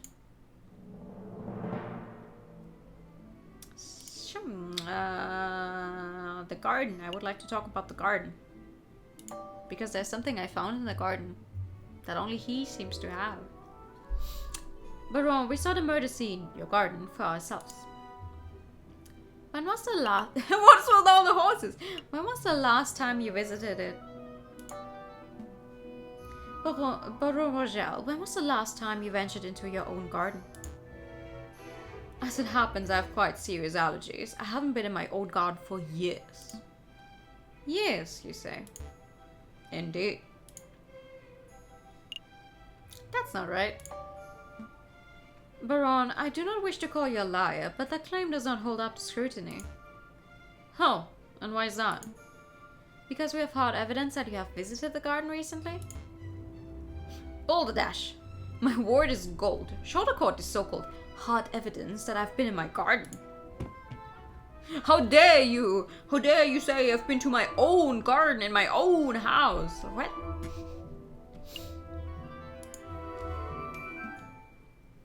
This was found in your garden. To be specific, it was found inside the fountain basin. Right beside where the murder occurred. A cigarette. That could belong to anybody and... Prosecutor, please shut your mouth. I can speak for myself. Okay. Sorry, Baron. That is indeed the remnants of one of my cigars, but I must apologize, Monsieur Falcon, for I misunderstood your initial question. You see, prior to the banquet, I hadn't visited my own garden in years. You're backtracking. You're backtracking. But naturally, after hearing the housemaid's cry for help on the evening of the murder, I rushed outside. I was shocked and disgusted by what I saw. That must have been when I dropped my half-smoked cigar in the fountain basin. You see, Falcon? That's a perfectly reasonable explanation. I would find that believable if the cigar were casually discarded. But as it happened, the cigar was found in the fountain's upper basin, a location that could only be accessed with great inconvenience. And a little paddling. The cigar bar was not dropped, it was deliberately hidden. There are any number of possible explanations. Are there? Because I can only think of one. That is that you, Baron Rogel, deliberately hid your cigar butt to disguise your own illicit activities. Did I now? And what illicit activities would those be? You want me to spell it out? Fine. Let's put everything on the table. You, Baron Rogel, murdered Monsieur Granwy. That is what you were trying to keep hidden. That is a ludicrous accusation, Falcon. The Baron is an upstanding citizen of the highest order. Your allegation is baseless. You have no evidence, no means, motive, or opportunity. Are you for real? No evidence. Think harder, Monsieur Rabington. Every piece of evidence points to Baron Rogel as the prime suspect. You want the means? The Baron certainly had the means. His lion's claws are as sharp as the surgeon's blade. Gutting a frog belly would be trivial to him. Even Monsieur Robinho confessed just moments ago that he feared his claw. Why is the game so fucking loud, dude? It's like, yes, okay, nice. Classical music, but Jesus. Ridiculous. I would never threaten a man with violence. You want a motive? The Baron had at least 10,000 francs worth of motive. By removing a business partner, the Baron's share of his railway company increased from 1/3 to 1/2. This is preposterous. And finally, the Baron had an opportunity. No, he crafted the perfect opportunity. He arranged a small banquet with a very select number of guests. He was aware of the missing silverware, and yet he served steak, a food item that necessitates good cutlery. Then he hired an easily influenced photographer and staged a very specific picture in order to build a perfect alibi for himself. Photographing the guests in front of a handless clock to make for easy editing is quite an ingenious plan, it must be said. Prosecutor, are you just going to let the slanderous yarn go uncontested? Say something. Object. Oh, you're pitifully useless. After executing the murder, the Baron found himself still holding a single piece of incriminatory evidence, his finished cigar. He knew that leaving it at the crime scene would raise suspicion, but he didn't have time to properly dispose of it. So, out of desperation, he threw it into his fountain, out of the sight of his guests and any snooping police. I imagine the Baron was hoping to implicate Senor Potois de Mio, since that would ensure total control over his railway company. Alas, Dame Kathleen was the first to happen upon the crime scene, so the Baron improvised. This is an outrage. Judge, I demand that you disbar this ranting lunatic. No, there's only one outrage here. That is, that a man like yourself is able to abuse his wealth and status to frame an innocent girl for murder. You're bourgeois of the worst kind. How dare you, garçon? The utter nerve-full lying scumbag of a lawyer to accuse a philanthropist like myself of something so heinous, I'm gonna fucking scream. There is no need for this game to be as loud as it is. None. Zero. I'm nothing like a fat cat bourgeois. I'm a respectable, hard-working capitalist. Ooh. No, you're a ruthless man who would slaughter a dear friend just to reap a few francs. You incredulous whelp. I ought to gut you right here now like a damn frog. Test of ducks numero dos.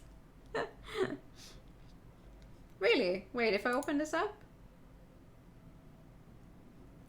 I put it on the other side, so it won't show up anymore. Ha ha ha.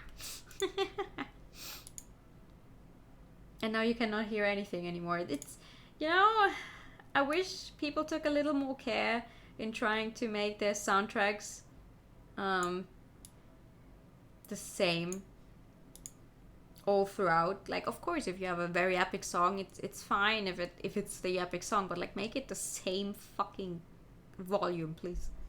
I'm rich, so I'm right. Could someone please restrain the Baron? Baron. I'm on the honor. Try having it at 5%. No, it's like it's at 35. I do want to actually listen to the soundtrack, but Jesus. It's gold, man. To the prison with you.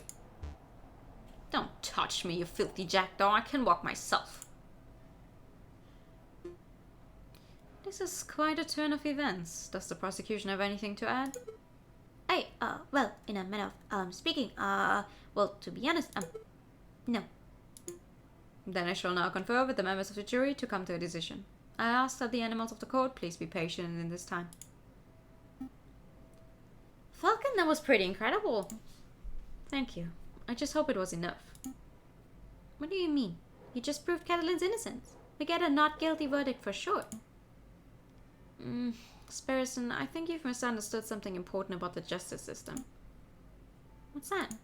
I haven't proved anything. As lawyers, we cannot deal in proofs. It's just not possible. All we can do is organize the evidence and convincingly explain what it suggests.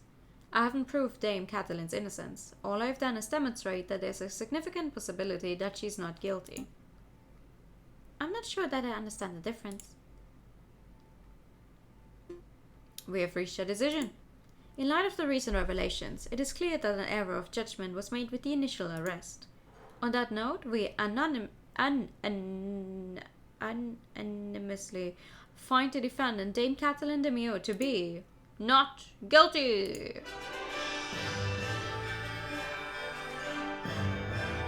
Woo! Monsieur Falcon, Petit Sparrison, you did it. Yeah, I suppose we did, didn't we? We should head back to the office so we can celebrate properly. Oh, that was quick. You did it, Falcon. I can take all the credit. This was a group achievement. I'm so proud of you both. I'll go get one bottle of wine and 3 of our least dirty glasses. You were amazing, Monsieur Falcon. Oh, it was nothing. Unanimously? Okay. I very much like the way he pinned the murder on the Baron. That was an act of sheer genius. Well, I didn't pin anything. As person, I just worked at unveiling the truth given the facts of the case. Monsieur Falcon, there's no need to play coy. The case is over. Play coy? Don't tell me you're actually being sincere. I'm completely lost. Oh, wow. I thought the goody-goody thing was an act, but you actually don't know. Alright, I'll spell it out for you. What are you gonna spell out for me? I murdered Monsieur Granwy. I saw him in the garden, all drunk and vulnerable, and I seized my opportunity. It was nothing personal, just business, you understand? Business? To increase my papa's share in the train company, of course. My papa always said that the drunk old frog was the weakest thing. Your confession doesn't make any sense at all. I found Baron Rogel's cigar butt hidden in the garden. Oh, I put that there. I expected the police to find it, but I suppose that was putting too much faith in the brains of Paris' finest. But Falcon proved that Monsieur Robini's photograph was edited. It was edited. I wasn't in the picture because I was busy paying a visit to Monsieur Granwy in the garden. My papa knew I needed an alibi, so he ordered Monsieur Robini to paint me over Baron Rogel and to add hands to the clock. But the lazy artist didn't manage to finish altering either photograph by trial day. It's a good thing that Monsieur Falcon was so imaginative, because I could have gone very badly. What's with the silence? You should both be proud. There aren't many lawyers in the whole of France who could have won a case like this, even for a bourgeois kitty like me. I think you should leave. Fine. So much for the celebrations. Here's the payment for your services, straight from my papa's pockets. Well, adieu, Monsieur Falcon. Adieu, Petit Swarson. Bitch, the fuck? Falcon, what do we do now? Falcon? Wow! We just... Yeah. Okay. We just managed to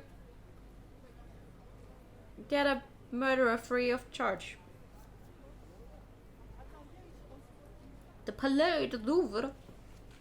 And this is our first case. Our first case is already like, yeah, actually, she's the murderer. What? Let us be reasonable sinners. I'm sure that this is a simple misunderstanding.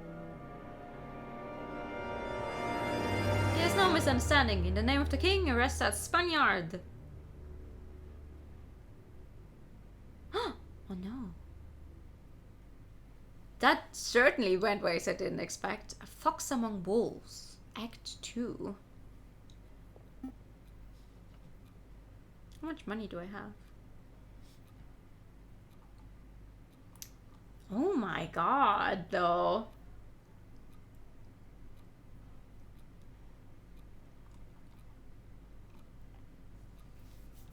That's fascinating to have a thing where it's like, yeah, actually, your client is not innocent, but you just got them off the hook. I knew Falcon wouldn't feel like turning up to the office on Friday.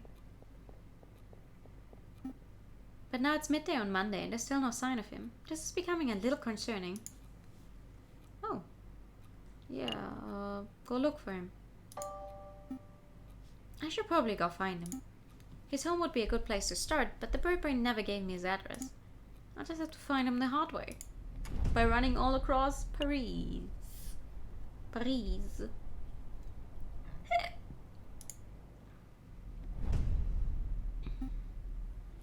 Excuse me, Mademoiselle Duhon? Down here? Oh, there you are. It's Barrison, right? That's right. I already forgot how I did her voice. I heard about the case you were involved in. I never would have thought the Baron was a murderer. He always treated me with the utmost respect. But then I suppose it makes sense that the most ruthless killers are the ones who can put up the best facade. Yeah, I suppose so. Say, how's your friend doing? He seemed a little down last night. Oh, you've seen him? Yes, he was brooding in the corner of Le Canard, mumbling and drinking. It was a little depressing, to be perfectly honest. Le Canard Junior? It's a dingy student bar in Rue John, right? It's not dingy, just a little rustic. In any case, that's an enormous help. Thanks, mademoiselle. Anytime, Sparrowson. Le Canard Junior. Sparrowson steps through the doors of the dingiest student tavern in all of Paris. Paris. De l'amour. His nostrils fill with the pungent aroma of sour wine and bitter tobacco. Well, ruffle my feathers if it isn't little Sparrowson. I haven't seen you in years. How are you doing, hon? I'm feeling pretty good, Madame Cornell. Thanks for asking. I'm actually here to find a friend. He's a big guy named JJ Falcon. Falcon? Yep, that story lumber's been here all weekend. He's just been moaning and muttering to himself all weekend. Frankly, he's bringing the whole atmosphere down. I'll take care of him. Thanks, Madame Cornell. It's no problem, hon. He's probably still in the corner of the drinking room upstairs. Oh. A drinking room.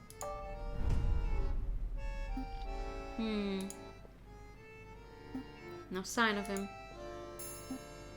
Mon Dieu, I almost stepped on a big fellow. Falcon, what are you doing on the floor? Hey, Falcon, wake up. Wow, the bird's completely out cold. He must have drunk his place dry. Let's see, how do you wake a drunk person? Kick him, yell at him, pour a drink on his head.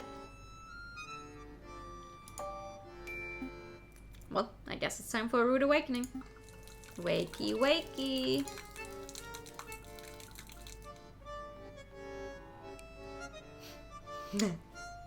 They were like, you know what? We already made him a sprite where he's dripping wet. We need to use it again. Ah, good. You're up. Are you with us, Falcon? Yeah. Feeling sober? We should probably head back to the Aviary office so we can get some work done. I don't understand it, Sparrowson. Huh? I thought I did everything right. I followed all the procedures, I found all the evidence, I presented the case beautifully. And yet, a guilty feline walks free while an innocent man sits in custody. What went wrong? Where's the justice?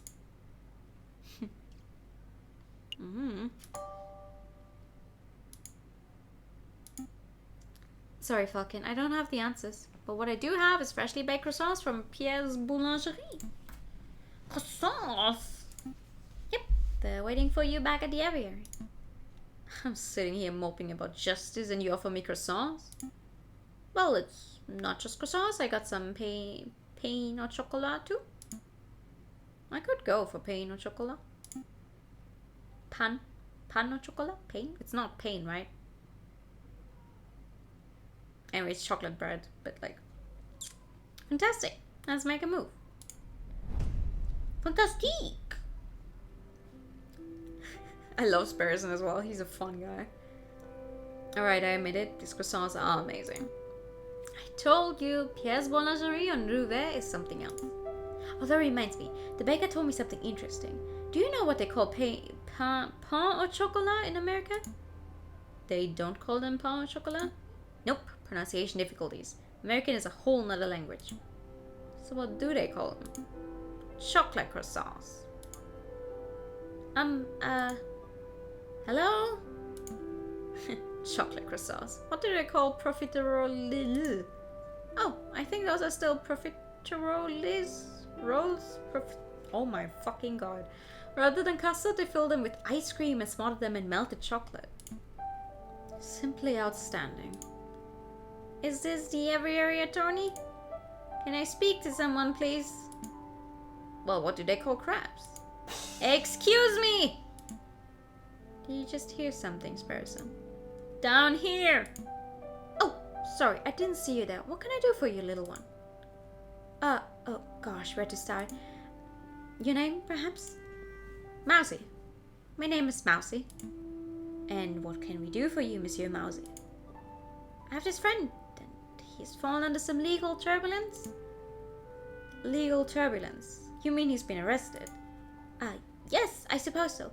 They're saying he's a murderer, but he didn't do it. He didn't do it. That's quite a problem. I know! Oh, but I forgot to mention, he's the Prince of Spain. The Prince of Spain? And you didn't think that was worth mentioning from the start? I forgot! I must ask, Mousy, why did you come to us? I would have thought that the Spanish royal family would hire legal counsel with a little more... not terribleness? Expertise.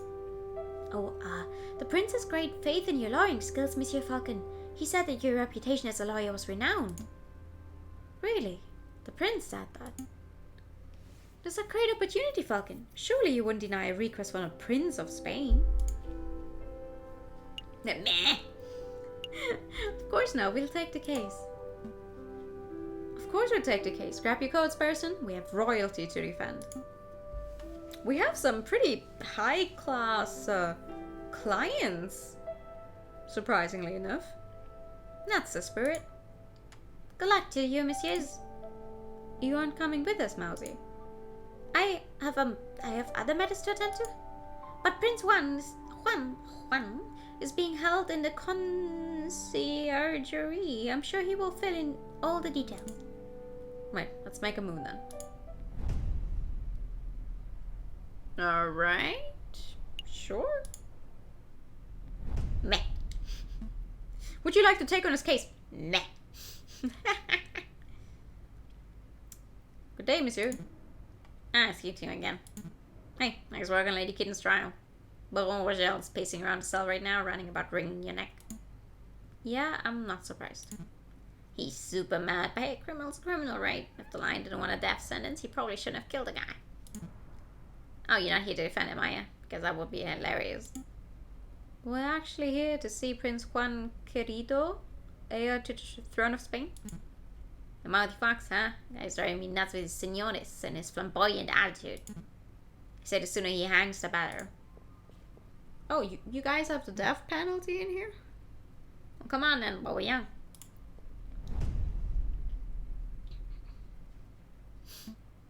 The Prince of Spain, I presume?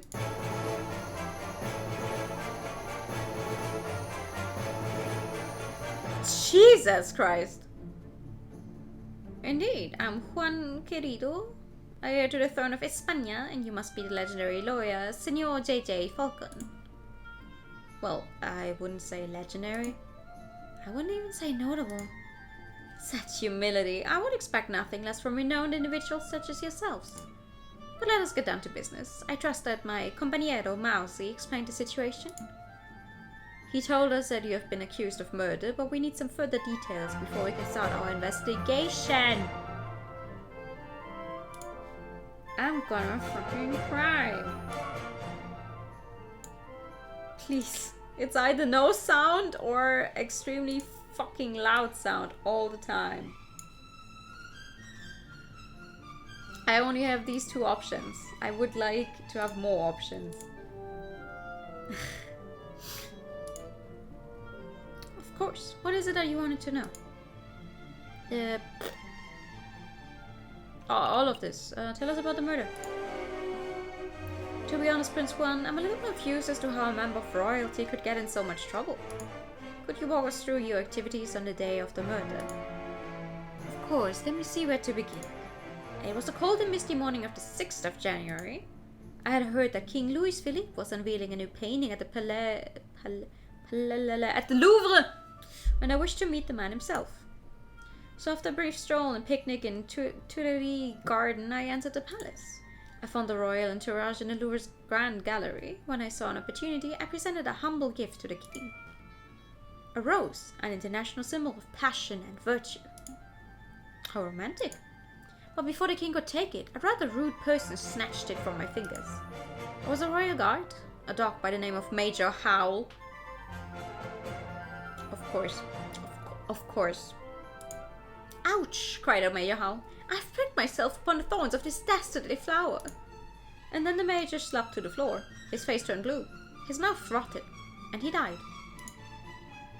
He died straight away after being pricked. Straight away, senor. It's obvious that the pricked finger was the cause of death, but I don't know of any poison that acts so fast. Nor do I, Senor Falcon, but clearly the police felt that poison upon the rose's thorns was the only logical explanation. And with so many witnesses, even the king himself, what could I say to defend myself? So, where did this rose come from? I acquired it from a beautiful Parisian flower seller at Le Hall Markets, a girl by the name of Catherine Marie Sings. But surely you're not suggesting that the flower girl applied the poison herself, Falcon? Well, I'm not making any accusations yet. I'm just planning to explore every line of inquiry. Poison rose has been added to the evidence folder. Did you want to ask something else, Falcon? Yes. Why are you in Paris in the first place? Why did you come to Paris, Prince Juan? I was on a diplomatic mission. I do not know whether you're familiar with current events, but you may have heard that my country is in a state of turmoil. Contenders for the Spanish throne are slandering, plotting, backstabbing. It's chaos and the people are suffering. So I thought, if I can befriend some French royalty, perhaps even the king himself, maybe I can strengthen my family's name. With the Corrido dynasty restored, I would have a chance at bringing peace to my beautiful nation. Well, I guess that plan's gone out the window. Sparrison, don't be rude. No, he is right. I failed terribly. Don't fret, Prince Juan. We'll do everything in our power to clear your name. Maybe once the dust is settled, you will have another opportunity to speak with King Louis Philippe and complete your mission. Thank you, Sino Falcon. I'm sure you will do your best. Was there anything else you wanted to ask? Yeah, what were you reading? But what were you reading before we so rudely interrupted? This book. It's a Spanish classic, Don Quixote of La Mancha. Do you know it? No, the only Don Quixote I know is the one from One Piece. Wait, no, that guy's name is not even Don Quixote. His name is Don Flamingo, but that's the first guy I have to think of. Didn't we have another game? Didn't we have another game that also mentioned Don Quixote and I said the exact same thing, or I'm having a very bad case of deja vu right now?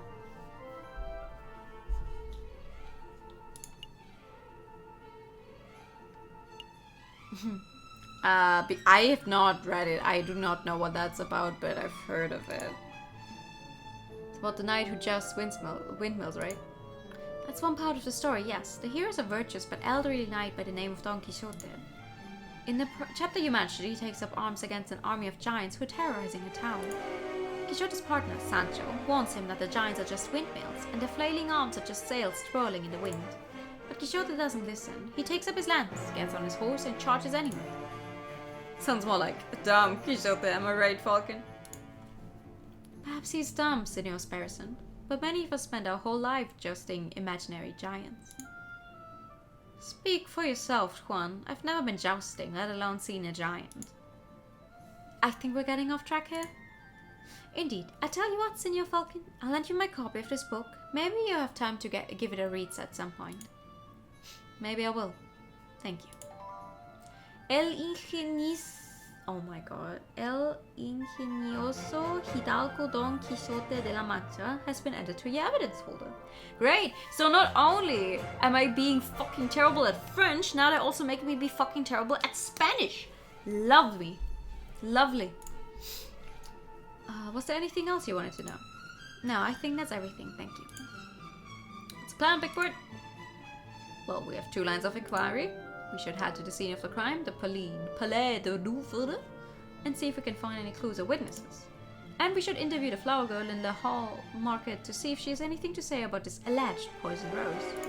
Where's the random German if you need it? Really, really, listen, I need another game that gives me random German so I can show off again. Because this is not it. This is not it. Don Quixote, by the way. Oh, it's not a ch. Oh, Don Quixote. Okay. Don Quixote. 2 tasks spread over for 6 days. This almost sounds too easy. Let's not get complacent. Good luck, senores. Thank you. I will need it. Wait a minute, Falcon. What is it? Did something seem off about Prince Juan to you? Speak German in my present, fucking leave your brother. Hey! Why? Why would you say that? You don't like German? He's quite a character. He seemed colorful to me, throwing roses, spouting about literature. Juan's one Wave Spaniard. Maybe I misread him. Well, look, if this is bothering you, then we could always ask around.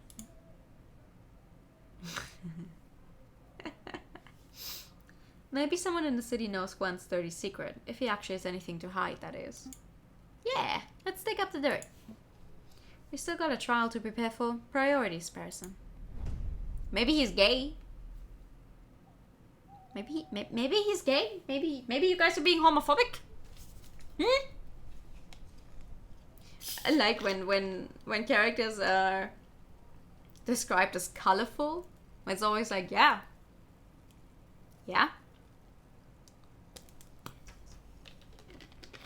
Okay, let's start off with the flower girl, I guess. Flamboyant, perhaps even quirky.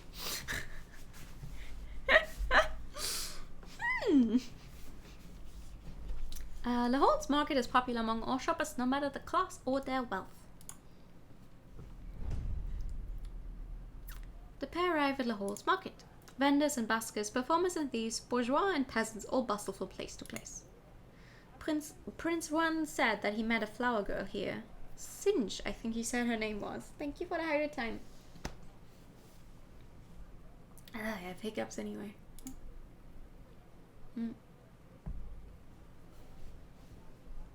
There's a swan of flowers over there. Do you think that's her? I think so. It's possible that she knows the murderer, or even that she is the murderer herself, so we should probably act with tact and finesse. Excuse me, Mademoiselle Flower Lady, we would like a word. Tact, Sparson, tact. We've been over this. Good day, messieurs. Are you interested in purchasing a flower? Yes, I wish to purchase a rose from a lady. I'm afraid that I'm out of roses. I sold my last one a week ago. Perhaps you would be satisfied with a chrysanthemum instead. It's a beautiful flower from a fair maiden. Please don't mind Sparson. He fell out of his nest as a baby and has said dumb things ever since. Hey! Let me introduce myself. I'm J.J. Falcon, defense attorney. Are you Mademoiselle Singe? That's right. Catherine Marie Singe. I suppose you're here to ask about the royal assassination attempt. How did you know? I'm no fool, monsieur. I know that a rose I sold was used as the murder weapon. To be honest, I'm surprised it's taken so long for someone to directly question me. The Parisian police seem to have a habit of missing obvious leads, so do you mind if we ask you a couple of questions? Business is slow. Please ask away. Ooh. Where do you get your flowers from? Where do you acquire your flowers from, if I may ask? Normally I gather them from the wild. Last week I found these chrysanthemums on the city limits. And at the same place I discovered this monkshood. But since it's still winter, I have to buy a lot of my flowers from a merchant who travels to Italy and the Netherlands. That's how I acquired the rose. What can you tell us about this particular merchant? Not a lot, monsieur. He's just an old man who passes through Paris a few times a year, selling his goods and wares. I see. A few times a year? And during those few times you can buy flowers from him? How does he keep those flowers fresh? Like, sure, yes, flowers can hold out for quite a bit, but if you still want to resell them? No chance of him being a super secret assassin? No, monsieur. Did you want to ask something else? Who bought your last rose? Mademoiselle, you mentioned that you sold your last rose a week ago. Who did you sell it to? The person who bought the rose. I didn't catch his name, but he was a charming red fox. Sounds like our Juan. I met him around a week ago in the 6th. We talked for a little while about the usual things, you know, like how everyone seems to be in debt these days. Then he bought a rose and left. I hear that the fox is on trial, but to be honest, monsieur, I don't think he's guilty. Oh? Why's that? Well, actually, never mind. It's just a gut feeling. Okay, let's I understand, mademoiselle. If you remember anything specific, please don't hesitate to get in contact with us. Did you want anything else? Nope, that is all. That's all. Thank you for your time, mademoiselle. Hold on, monsieur. Before you leave, are you sure that you don't want to buy some flowers? I'll even cut you a deal. Only 10 francs for this assortment of chrysanthemums and monk's hoods. 10 francs for flowers. That's a little steep. Steep? Monsieur, I challenge you to find cheaper flowers in January. How much money do I have? I have 50!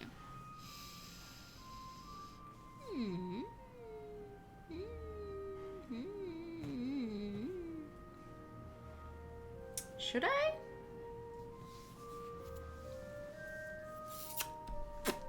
Sure, why not? I'll take a bunch. Alright, I'll take some. They can brighten up the office. Thank you very much, monsieur. Here you go. Maybe we'll need them, who knows? Oh, 1 second.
Haha!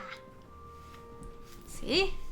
See? Listen, I finally made a be right back screen. I might as well actually use it. Ha ha ha. Hee hee hee. Ho ho ho. Alrighty. I don't claim to be a flower expert or anything, but chrysanthemums and monk's hoods are a weird choice. I suppose it is a bit strange, isn't it? The other flower sellers stick to popular dull flowers like tulips and roses, but I like these particular flowers because they're rebellious. Honestly though, chrysanthemums are nice. I love them. I do not know what they're called in German actually. No idea. But, oh my god. Please. Yes. Okay. I'm sorry, the flowers are rebellious? They stuck it out and managed to bloom in the middle of January. The flowers fought nature. They overcame insurmountable odds. It's quite an amazing thing to see. I think I get it. Oh, they're just the same. Okay. You don't need to humor me. I'm rambling, aren't I? Not at all. This has been a pleasant discussion. Have a good day, mademoiselle. And you, messieurs. And you. And a good day to you.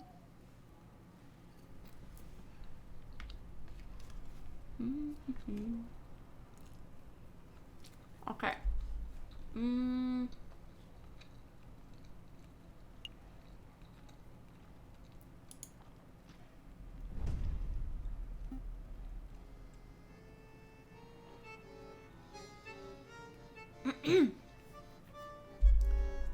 Really, Falcon? I thought you were done with your mopey drinking. I'm not here to drink, person, or mope for that matter. Taverns are a fantastic hub of information. If you wish to get to learn more about this Prince One, then this would be the ideal place to start asking questions. Oh, that's pretty good thinking. Oh, you drove back. Are you feeling any better, Falcon? I do not. Fucking hell. I need to stop doing so many different voices because I can never remember what I did. Much better. Thank you for asking, Madame Connell. That's great to hear, Han. Will it be the usual? No, I'm back to investigative work today, so I've got to keep sharp. We wanted to know if you've seen a Prince of Spain around here recently. A Prince of Spain? I don't know if you've noticed, Han, but this isn't exactly the classiest pub in Paris. I'm lucky to serve the occasional bourgeois. You could forget about seeing a member of royalty. That's a pity. Maybe I should ask some of your patrons.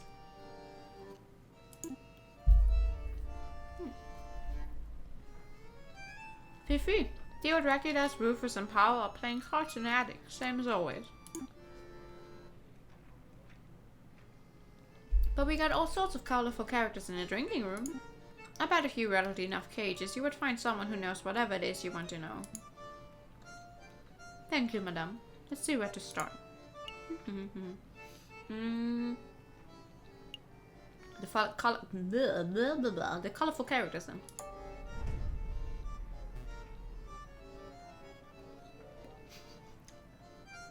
So there I was, in the grasslands 10 kilometers downriver, rifle in hand.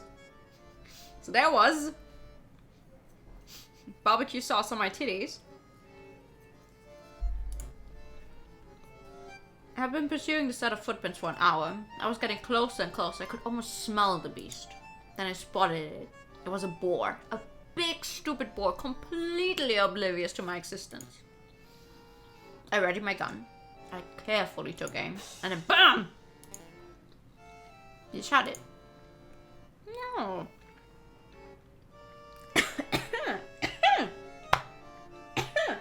No, then I almost choked on my food.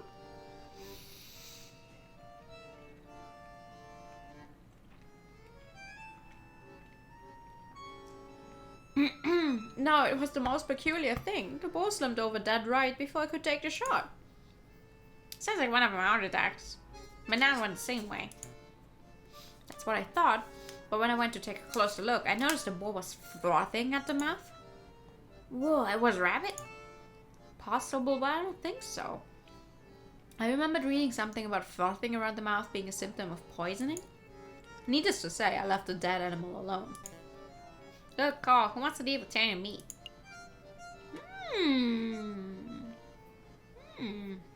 Ask about the boar. Excuse me, monsieur.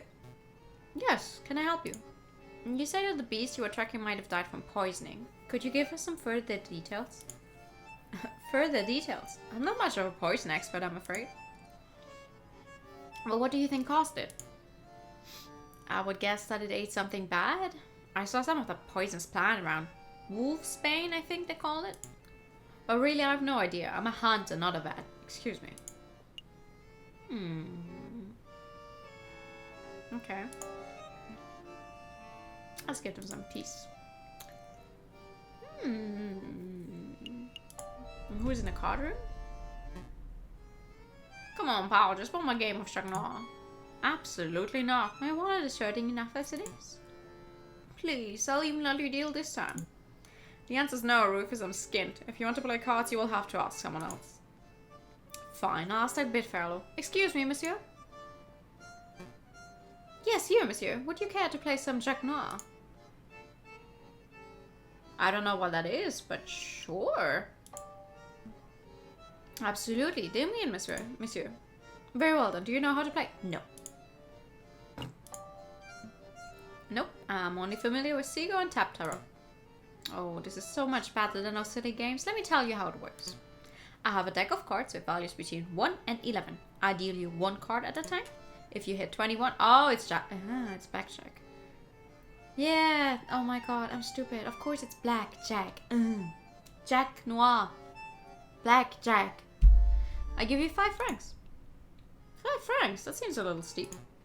This is a man's game, monsieur. Only children gamble over petty sous. Besides, higher stakes makes for a more exciting game, right? I suppose so. Oh no. I'm not good at blackjack. I'll try 6.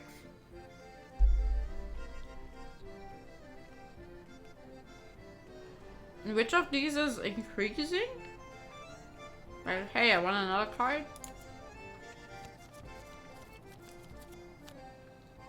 The fuck? Huh? Unlucky, monsieur. Most unfortunate. Shall we have another round? Wait, hold on. What? No. Maybe another day. I understand. Feel free to come back anytime. Bro, what? Here does not understand his keeping. Oh. Whoops. Well, too bad. Are we ready to hit the road? Yes. Well, that's unfortunate. Just lost 5 francs.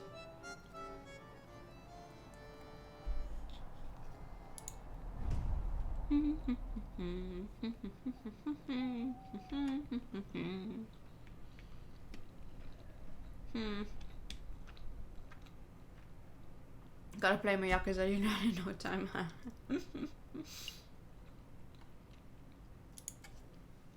Alright, let's see about the Louvre. Falcon and Sparrow make their way to the Place du Carrousel, the courtyard just north of the Louvre's Grand Gallery. That is the Arc de Triomphe over there, right? I swear it's smaller than how I remember it. That's the Arc de Triomphe du Carrousel, you doofus. The big Arc de Triomphe is up the road. What? No way. Why are there 2? Because when a man like Napoleon invades half of Europe, he gets to build as many triumphal arches as he damn well pleases. Well, well, well, I never expected to see you here, JJ. That arrogant voice. Good day, Severin. Let's be civil, JJ. Why don't you introduce me to your new assistant? Fine, fine. Severin, this is Sparrowson, my assistant. Sparrowson, this is Severin Cocorico, the most pompous prosecutor in Paris. Oh, are you 2 old school friends or something? More like arch rivals. Please, JJ, I think arch rival implies some sort of competition. As I recall, we've met in court on 5 occasions, and on 5 occasions did you get humiliated terribly. I'm amazed a fading bird brain like you is still able to get clients. Ah, shit, fuck. Prince of Spain? Juan Querido? Well, this is quite an amusing coincidence. Don't tell me. Correct, I'm the prosecutor for the very same case. Yeah, I'm gonna punch you into the ground. With evidence, my good dude.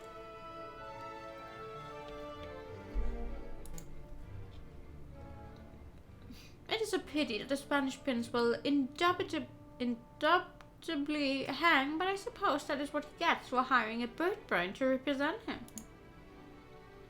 Don't call me bird brain, you're the only bird brain here, Severin. One always speaks badly when one has nothing to say. Uh-oh. He's giving you the verbal smackdown. Quick, Falcon, make a video retort. Huh? Oh, yeah,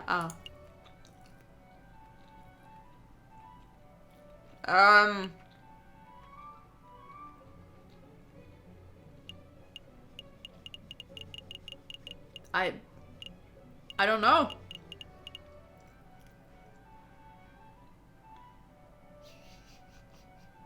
None of these sound terribly witty.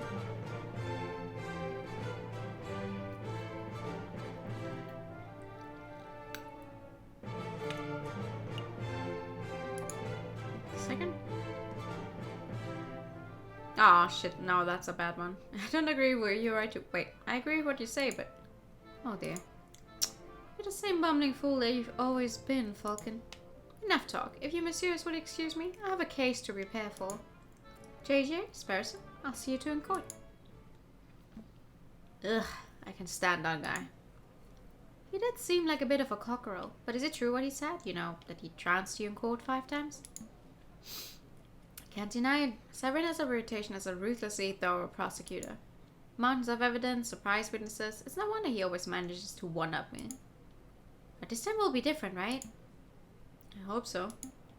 I know so, for you see... I stole this annotated map of the Louvre out of Cocorico's pocket when he was busy rattling off Voltaire quotes. Sparrowson, that's pretty impressive.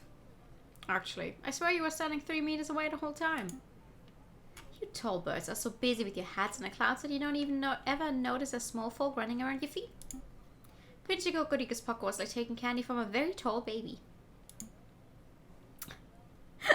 Let's take a closer look. I see. This map shows the entire Louvre area. Everything from Tuileries to the Rue de Louvre. Most convenient. We're currently standing here in the Place du Carrousel. And those pent-in arrows seem to show the route taken by the king's entourage, which means that the king first went here through the... oh my god. To the Soul, blah blah blah blah, and then here into the Grand Gallery where the murder occurred. Didn't Prince Juan say that he spent the morning in the Tuileries Gardens? That's right. So that means Prince Juan approached the Louvre from the west side, somewhere over here. I'm deeply upset because the salmon sushi I ordered does not taste very good. Like, genuinely not very good at all.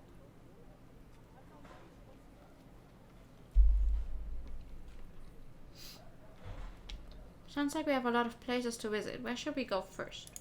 That's a good question. This one. Our feather-headed friends wander through the immaculately maintained Tuileries Gardens. Nothing seems out of the ordinary until they spot a familiar face picking up litter by a tree line. Hey, Falcon, doesn't that groundskeeper over there look familiar? Yeah, now that I'm looking at him, he does look a lot like that photographer. What's his name? Salvador Sedenado, Bono Baguetto, and Robiccio Robinho. Robiccio Robinho? Did someone call me? No, it's you. The lawyers who don't appreciate a masterful photograph when they see it. It's good to see that you gave up on your artsy dreams to pursue the more grounded career of groundskeeping. Hey, I'm not doing this willingly. I was given community service for committing perjury. Can you believe that? They gave me, an esteemed photographer, community service. Me. Yeah, I can believe that. Perjury is somewhat serious. You should be thankful that you got off without jail time. You sound just like that self-righteous Judge Maxime. So, did you two want to ask me something, or are you just here to gawp? Personally, I'm just gawping. Actually, I do have a couple of questions, if you don't mind, Monsieur Robinho. How's the groundskeeping going? So how's the new groundskeeping job working out? Terrible. Tourists are pigs, sometimes literally. Look at all this rubbish I found. Beer bottles, tin cans, epicores. And look what I picked up this... Ugh, what I picked up... No, it's not me, it's the text. Look what I picked up this by the west entrance. A book page. A whole book I could understand, but a single page? What kind of blithering moron loses just one page?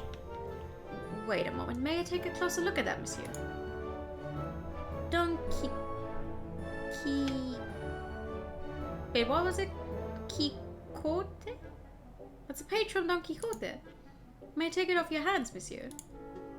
Sure. What's it worth to you? What's it worth? It's trash. It's literally worthless. Then I suppose I'll be destroying it as per my duties. Alright. I suppose you deserve a little compensation for your trouble. How about you give me the page and...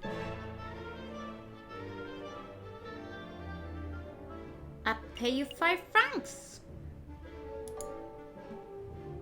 Easy money, right? 10. 6. 10. 8. 10. Wow, Falcon, you suck at bartering. Alright, fine, 10 it is. Take my damn money. God fucking damn it. I'm only losing money. Literally, no matter what I do, I always lose money. How? How does it keep happening? Do you want to ask something else? No.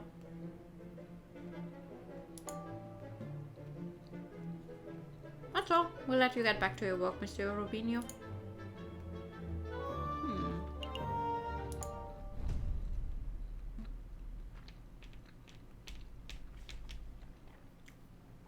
So this is the Salle de Tibre. If I understand Kukuriko's notes correctly, this is the room the king and his entourage stopped in before heading to the Grand Gallery.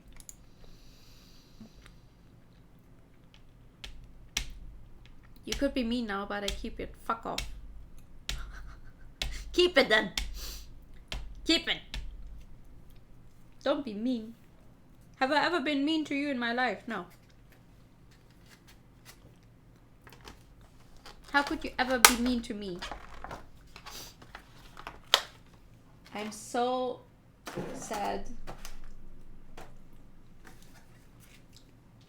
I'm gonna stop eating this now. It's literally... I was so looking forward to it because for once, this one place where I ordered it from, because they make a mean dessert, like a super great dessert, but they never open on the weekends. And for once, I'm like, oh, okay, you know what? It's during the week. I could order from them. I'm really looking forward to that dessert, but well, I guess. This room doesn't seem to be very popular. I don't see anybody around to interrogate. Interview. Right, interview. Well, since it's quiet, maybe we should take the opportunity to do a little snooping. What would be the point? Surely all the interesting evidence would be in the Grand Gallery where the murder took place. Think about it, Falcon. The police would have already gone over the Grand Gallery to find tooth comb. But I bet that numbskull Inspector Volarity didn't even think to check this room for clues. There might be a murder weapon just on our beaks. Your logic seems a little questionable, but it couldn't hurt to have a look, I suppose.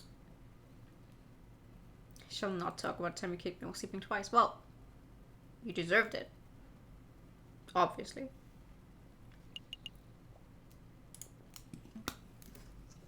A shiny copper urn? I guess it was used for carrying water. Or for cremated remains. Probably not both at the same time. It smells good. Don't sniff the exhibit, Sparrison. Thank you for the facts. No, really, the urn smells amazing. It's almost chocolatey. You poor thing. You're hallucinating from hunger. Would you like to stop by a bakery on our way back to the office? Don't patronize me, Falcon. My nose never lies. I'm telling you, there's something in here. I can feel it. Now you're touching the exhibit. That's definitely a no-no. See? Look what I found in the urn. Put that down, Sparrison. It's someone's old rubbish. Now look, it's a chocolate wrapper. Judging by the smell, the chocolate was bitter and dark. 70 perhaps. 80% cocoa? Belgian in origin. The level of wrapper crumpling and the firmness of the chocolate residue indicate that this was discarded just a few days ago. Yes, I'm certain. The chocolate contained in this wrapper was undoubtedly consumed on the 7th of January, the day of the murder. Mon Dieu, Sparrison, you deduced all that from smelling the wrapper. Imagine what I could work out if I tasted it. That won't be necessary. Sparrison, if you could apply this level of critical thinking to areas outside of food, you would be the world's greatest detective. If only all evidence were edible. I love this guy. I love this guy. So do you have any idea which shop this chocolate was purchased from? That might help us track down the person who consumed it. I fucking hate plastic containers. Oh my god.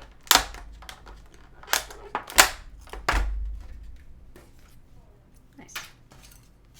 Sorry about that. No, there's no possible way we could know that. I suppose we would just have to visit every confectioner in town and sample every bit of merchandise for comparison. What a chore. Interesting, because I can see Landa Hagelslack's Chocolate Imperium written on the wrapper. Well, you can't blame a bird for trying. Alright, what else? I'm not sure what this is, some sort of stand or podium. Maybe it's just a decorative piece. It's a Roman doorstep. Roman doors were enormous marble slabs, so the doorsteps had to be similarly large in order to stay in place. I don't think that's right. My uncle's a Roman historian. Trust me. Source? Trust me, bro. Okay, what's this one? These columns have been designed to look Roman. I think their style is Ionic. It's not Ionic, Falcon. Irony is when a character says something, but the reader knows it means something completely different. No, that's irony. That's not... Never mind.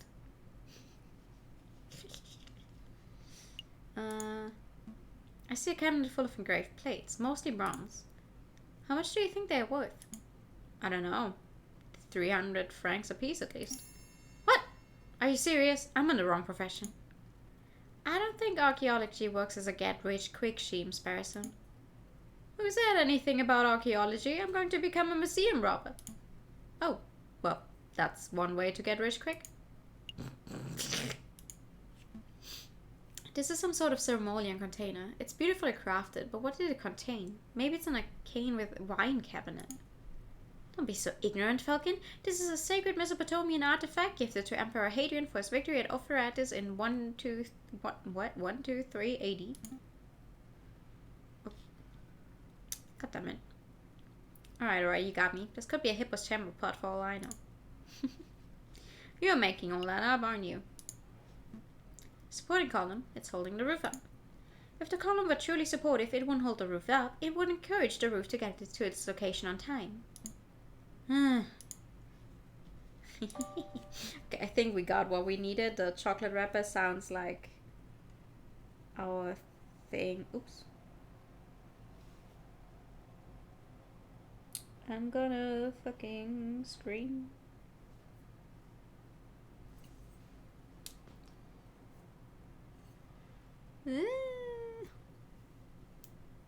There's a hair on my chocolate. Please. I just want to eat. We're done here for now, at least. We can't spend all day staring at Roman artifacts, I suppose. So where to next? This place. That's the only one we haven't gone to yet, I think.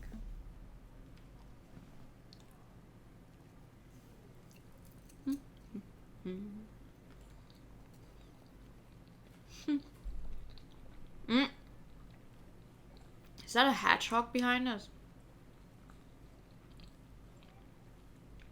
Here we are, the Grand Gallery, the murder room. I believe the murder occurred right under the new painting. I see hundreds of paintings. Which one is the new one? I haven't the foggiest. We will have to ask someone. Why do they not? Please don't talk to me. Please don't talk to me. Excuse me, monsieur. You look like you know your Mona Lisas from your last suppers. I don't want any attention. Maybe he isn't talking to me. Nope, he's definitely talking to me. Keep it together, Eric. Oh, hi. Would you happen to know which painting was unveiled on the 7th of January? The one the king came to visit? Oh, yeah, I can help you with that. It's the piece right behind you. Ah, I see. It's a painting of the king himself. That's one noble-looking penguin. What do you think of it, Falcon? What do I think? Well, I'm no art critic, but it's subtle and nuanced. The careful brush strokes, the pre-Raphaelite soft stones, and a subliminal use of light. This is contrasted, nuanced work. It's an evocative painting that alludes to a forgotten era. You said a lot of words, but I'm not sure if I'm any closer to knowing your opinion. I'm getting the impression that you messieurs aren't regulars at art galleries. No, we're a right pair of Philistines. Speaks for yourself, Falcon. I've never even been to the Middle East. Then I'm guessing you're here to investigate the king's assassination attempt? That's right. We were actually hoping we could ask you a couple of questions about what you saw. Oh, I wasn't even in Paris when the murder took place. I didn't see anything. But, I have a friend who might be able to help you out. What's this? R&M Associates, the home of Renard Vulpes, private investigator. Thank you, but I don't normally deal with these grey area of the law types. You literally broke into someone's home like 2 days ago. I don't think you have any right to be talking about any grey areas of the law right now.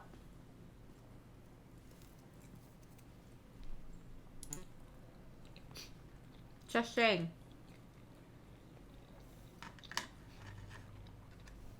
No, please, give the guy a chance. He helped me out of a bind before. I'm sure he can do the same for you. Well, I'm not making any promises, but I keep a hold of the card. We appreciate the help in any case. It's no trouble. Thank you for your time, monsieur. Is there anything else we can do here? Well, ideally, we would turn the whole Grand Gallery upside down in our hunt for evidence. But that's not possible with so many people around. We should probably just move to another room. That makes sense.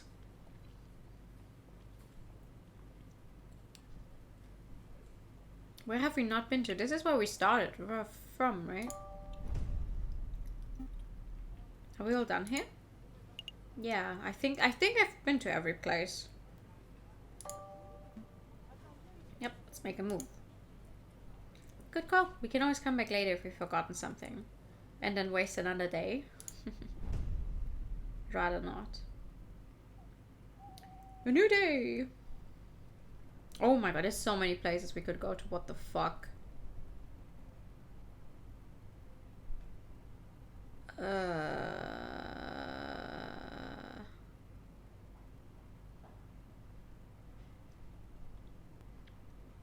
Genuinely, I don't know.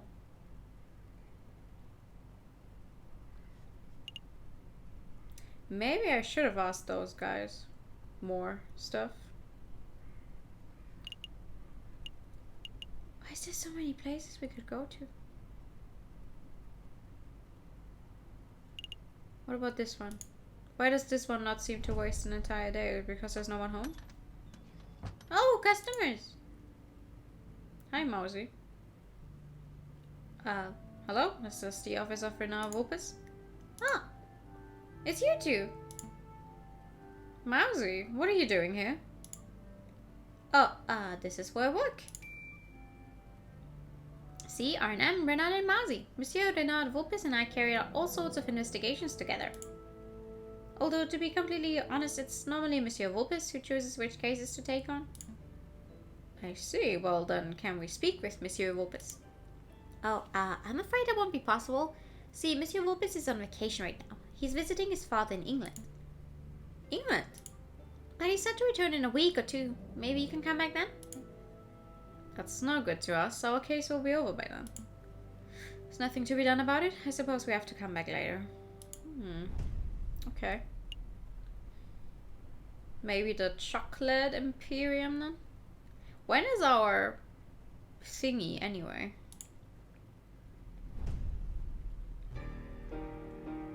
Welcome to Landa Hagelslack's Chocolate Imperium, the finest Belgian chocolate shop in all of Paris. I'm Landa Hagelslack, the founder and owner of this establishment. What kind of fucking dialect did I just give this poor guy? And I'm JJ Falcon, defense attorney. Good day, monsieur. Oh, lawyers, very fancy. I must say that I once dreamt of being a lawyer, but well, circumstances wouldn't allow it. It's a funny story. You see, when I was a young boy, I befriended the son of a Hungarian attorney. Falcon, you have to help me. What is it?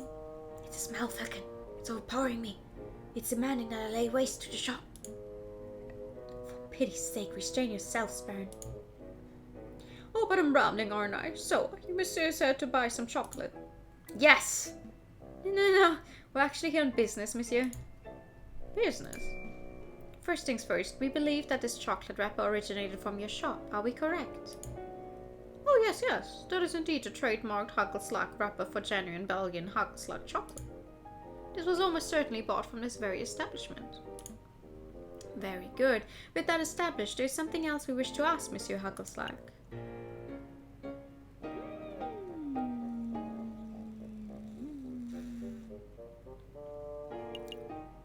Who bought this? How is he? I don't think he's going to be able to tell us who bought this piece of chocolate. Can you tell us who bought the chocolate that was contained in this wrapper, Monsieur Hagelslack? I'm afraid not, messieurs. Not just because of matters of confidentiality, although that is a fact you understand, but because I couldn't possibly know that. I thought elephants never forget. My memory is impeccable, monsieur, but you must understand that I have dozens of customers a day. There are hundreds of people who could have potentially bought this particular item. So your memory is good, but you need further information. If we were to give you the description and name of a person, would you be able to tell us whether they purchased something from you? Oh, yes, that I could probably do, monsieur.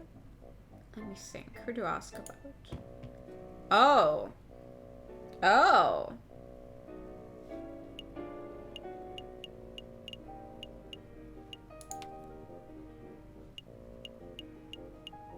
So many people. Okay. Oof.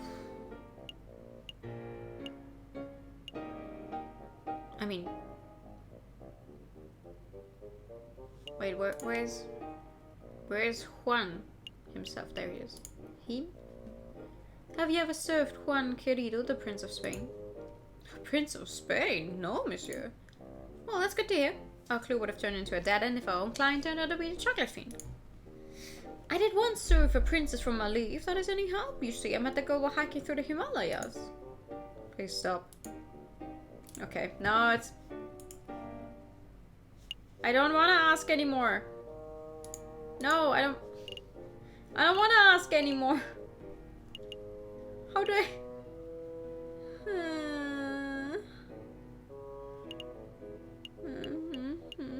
Mousy? Have you ever served a tiny mouse named Mousy? No, monsieur. Mice terrify me. Bro, okay, enough. Do I have to go through with every single fucking person? Have you ever served a flower-selling swan named Catherine Marie Singe? No, monsieur. What are you thinking, Falcon? I'm not sure, to be perfectly honest. If she were the chocolate fiend, then our investigation would have become much simpler. But since she's not... Messieurs, I'm growing tired of these endless inquiries. Perhaps you should come back another day? You know, Falcon, it's possible that we just haven't encountered a chocolate fiend yet. Rather than coming back here every day and making aimless guesses, we should wait until we have someone specific in mind. You might have a point, person. Thank you for your time, Monsieur Huckleslack. We shall return when our investigation has progressed a little. Any time, messieurs.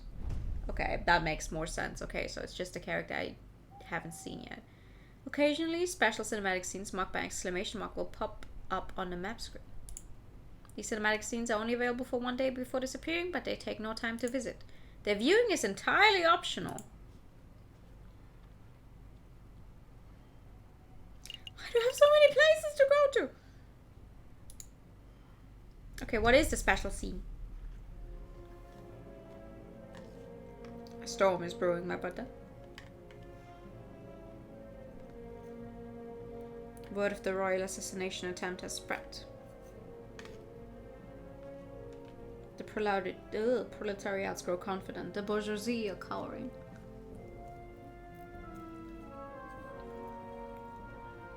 It won't be long before we have rioting. And then a revolution. A revolution? Ah, oui! It's a revolution!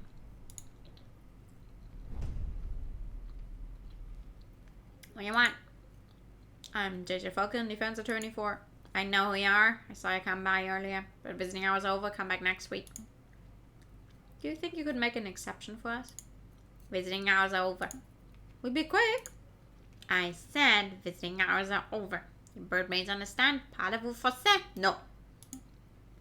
I don't think he's going to make an exception, Falcon. Guess we'll come back later. I'm missing something.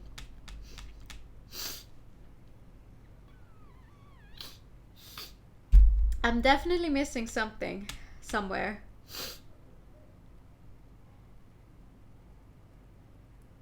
We tried the Chocolate Imperium. That makes an entire day pass by and we cannot get anything else there. We went to the Louvre. We checked everything there. That also makes an entire day pass by. The only place where I really haven't asked all of the stuff I could ask was the joy thing. Because I didn't ask the guy with the gun about the prince, but I'm not sure we're gonna get anything from there.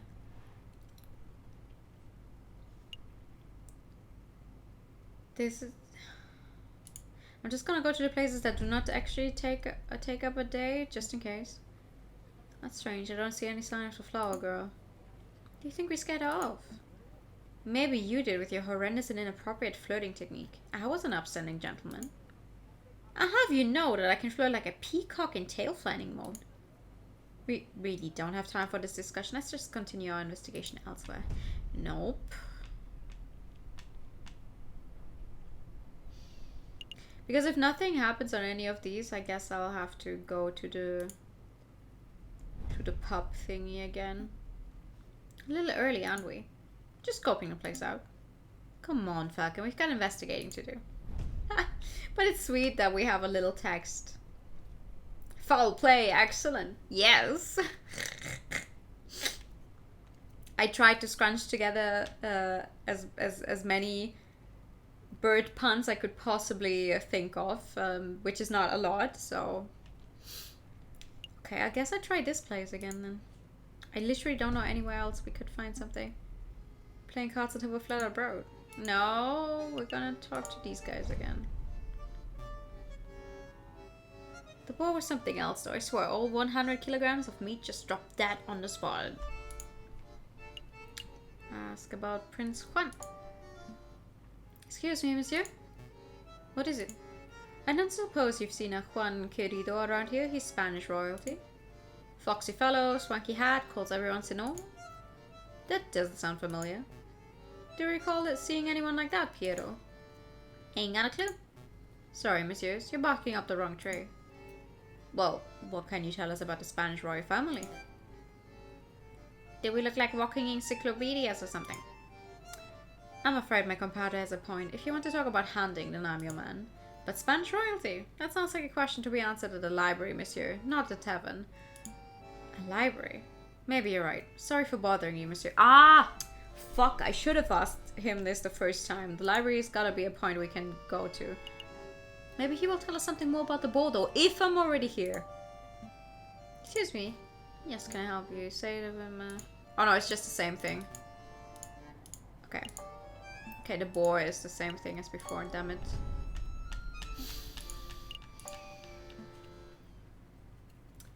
Da da da da da. Ah.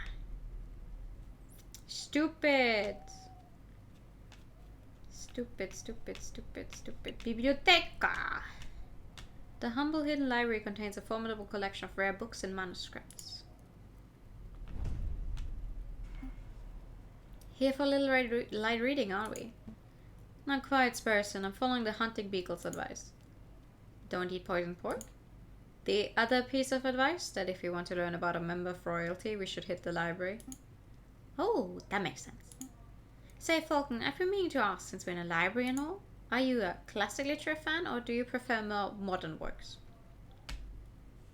Frankly, I think I'm a little more on the modern work side, because I've not read a lot of classic literature, and it's fun if stuff is like reference, and it's like, oh yes, if you've read this old classic, you will know and love this thing. And I'm like, yeah, but what if you have not read those old classics? Do I need knowledge of this specific old classic to enjoy a modern thingy? Can I just read the modern thing? Like, do I need knowledge of age-old classic if I want to read a sci-fi modern, I don't know, novel?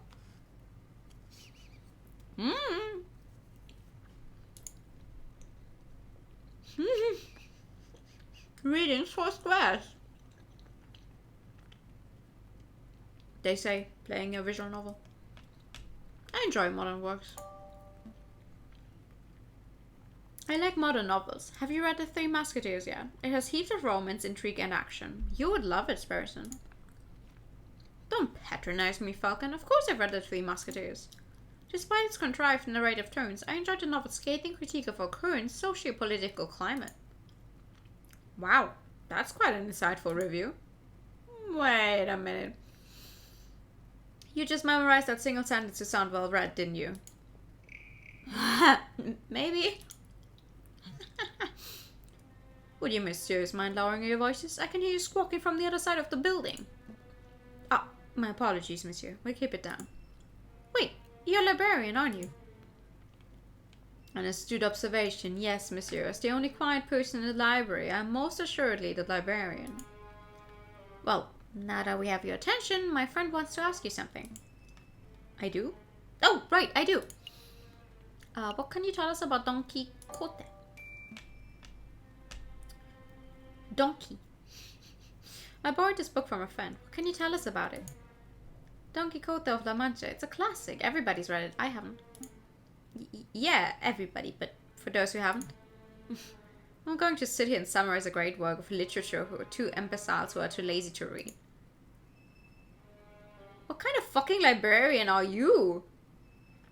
Nor would I expect you to, monsieur, but what can you tell us about the physical book itself? This particular book didn't come from any library, if that's what you're asking. See? There's no library stamp or card. I assume it was acquired from a bookshop. A French bookshop, if the French translation and publishing information wasn't a giveaway. I see. Thank you. Did you have any other questions, or can I get back to work? Why is he in such a bad mood? Jesus Christ. What can you tell us about the Spanish monarchy? Hold action! Good afternoon, Zen. How are you doing? Coming up with the bird pun was hard. I feel it. I feel it. Oh, rejection. Yeah, I'll take it. You seem like a scholarly, well-read individual. I'm sure you're up to date on geopolitical news and the like. I don't need your praise. Spit out whatever imbecilic question is in the back of your throat. Well, we understand that the Spanish throne is currently under dispute. Can you give us a brief rundown on who the contenders are? What a trivial question. Even an elementary school child can name the immediate highest average throne in Europe. Really? You just sound like a very stuck-up person. Yeah, but for the sake of those children who slept through that class, can you refresh our memories? Very well. Pay attention, because I'm not repeating myself. The current reigning monarch of Spain is Queen Regnant Isabella II of the House of Bourbon, daughter of King Ferdinand the... Did I say second or seventh? Seventh, anyway. Upon her death, the crown would likely fall to her husband, King Consort Francis, Duke of Cadiz, although it is certainly possible that an immediate family member could stake a claim. However, the Queen's position is currently being disputed by the Carlists, headed by the Count of Montemolian. I hope that answers your question. Did you catch all of that, Sparson? Not a word. Monsieur, we're actually interested in a Prince Juan Querido of Spain. I don't think I heard that name in your explanation. A Prince Juan Querido? Is that what he said? Monsieur, I think you've been misinformed. There's no current Prince of Spain, and I'm not even sure Querido is a real name. It's certainly no line of any Spanish monarchy. How strange. What does this mean, Falcon? That he is pretending to be someone else? Well, one thing is for sure, our client is not the Prince of Spain. Maybe he's a delusional lunatic, or perhaps he's involving us in some sort of con. We don't have long before the trial, but it may be in our interest to confront Prince Juan directly and get some answers. Are you two quite done chit-chatting? Yeah, sorry, bye. Don't worry, monsieur, I think we're done here. Thanks for your time. Then I bid you good day. Wow! Who stepped on your tail? What an asshole.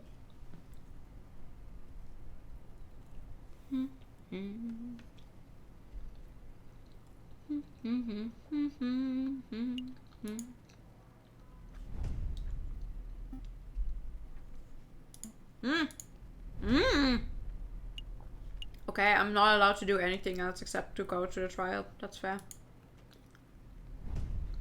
I was hoping maybe, because the other time we just automatically went there. It's already trial day? Oh shit. I do not know who it is yet, but... Once again, Falcon and Sparrowson find themselves waiting outside the doors of the Tribunal de Grande Instance. Are you feeling nervous, Falcon? Yes. Of course I'm nervous. What have you learned about Prince Juan? What do we know about the real murderer? Nothing. Easy there, Falcon. We can do this. Senor Falcon, I trust everything is in order. Absolutely. I have every intention of bringing the truth to light in this trial. Ah, that's confidence. That's magnificent to see. And bring the truth to light, you say? An admirable goal. No more jousting at imaginary giants. All of you see here yammering, the door's opening. Here we go. Buenas suerte, Senor Falcon. Well, I don't know what that means. Are we ready? We're ready. We're not. We're not ready. I have not felt more unready in quite a while. JJ. Severin. Nervous? Why would I be nervous? I'm not nervous. I'm as calm as a cuckoo. You're the nervous one. The whole courtroom is nervous. Whoa. Cool your feathers, Falcon. Terrible. You can't even maintain a stoic facade. I thought this trial would be the perfect opportunity for you to redeem your previous embarrassments. But if this is how you act before the trial has even started... Why, you pompous tail posture perfect... Order, order. Let's all settle down. Court is now in... Hey! This guy was in a cutscene. Talking about... Revolution! Psst, Falcon. What is it?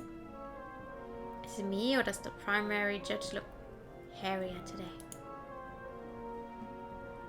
That's a different judge to the one who resided over Dame Catalin's trial, you doofus. Oh, still it's a little strange, isn't it? A little. It is a little, I suppose. Excuse me, Your Honor. I was under the impression that Judge Maxime would be residing over this case. Where is he? Judge Maxime has gone on temporary sick leave due to a terrible accident with a flight of stairs. Oh! But rest assured, assessors, prosecutor, defense, and members of the jury that are more than qualified to fill his shoes. Without further ado, let's get the show underway. This is the trial of Prince Juan Querido, who stands accused of murdering Major Howell and of conspiring to murder the king himself. Roll call. Defense is present and ready, Your Honor. The prosecution is ready, Your Honor. Good, very good. I expect this to be a nice, speedy trial. I don't want to see this dragged out by technicalities and bureaucracy. Well said, Your Honor. I expect that, once the court sees the overwhelming evidence, this trial will be over in 5 minutes. 5 minutes? She's messing with your head, Falcon. Keep it together. So we're on the same page. Excellent, prosecutor. Please call your first witness to the stand. Very well. I call the police officer who investigated the crime scene. I call upon Inspector Voletti. Again? Step up to the stand, Inspector, and recite the oath. I swear to speak without hatred and without fear, to tell the whole truth and nothing but the truth. Please recite your name and occupation for the court record.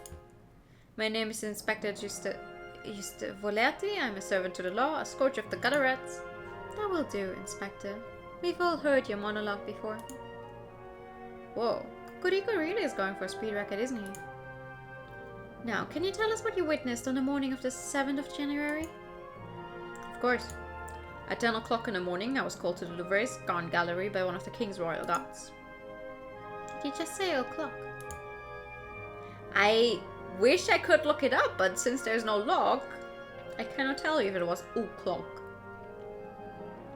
There saw Prince Juan, King Louis Philippe, the corpse of Major Howell with a rose in hand, and around 2,000 citizens. And what did the morgue uncover upon examination of the corpse? The coroner determined with absolute certainty that Major Howell died of poisoning. Aside from a prick upon the finger, there was no sign of external harm to Major Howell's body. Therefore, the poison rose must have been the cause of death. He could have ingested literally any kind of poison hours before if it's a slow-acting poison and it just so happened to be right when he pricked his hand on a rose? Just saying?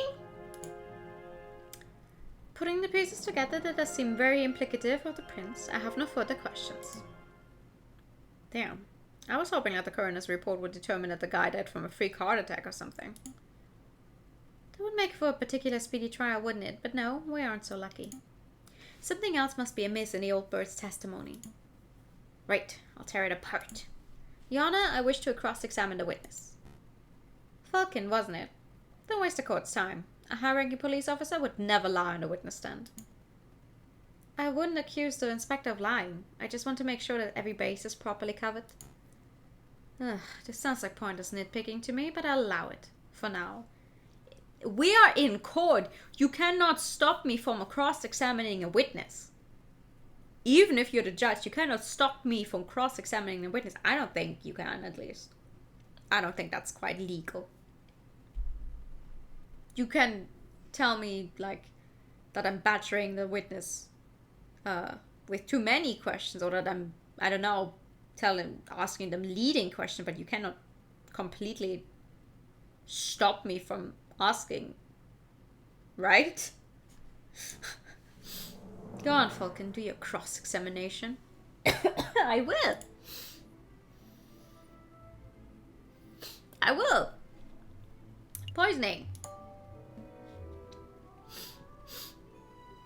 All for an attorney case where we just have to prove that someone died of natural causes. Yeah. It's like, so, how would you prove that your client is innocent? Well, this was a natural death. So, my client is innocent. Dun-dun. Not guilty. Inspector, you say that the coroner died with certainty that Major Howell was killed by poison. Correct.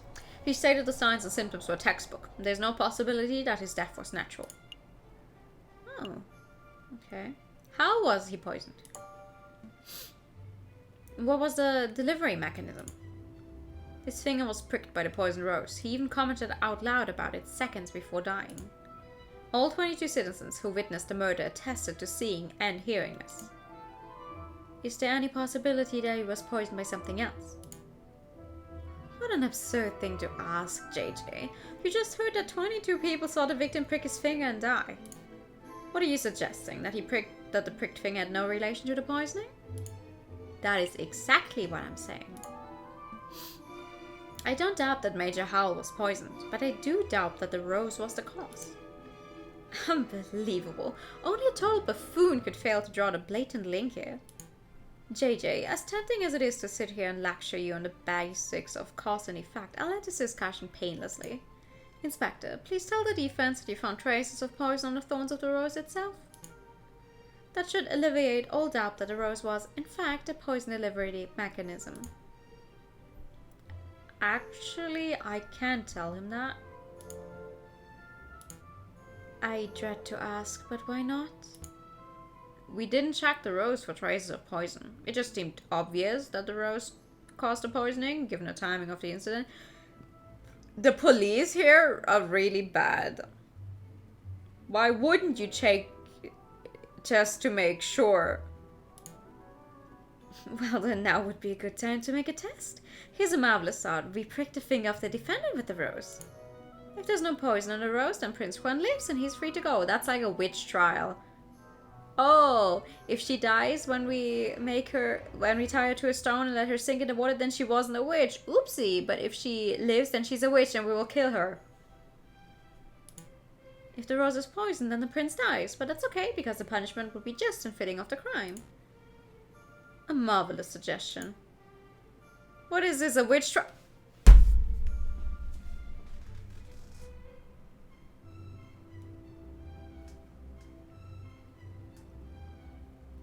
Uh-huh.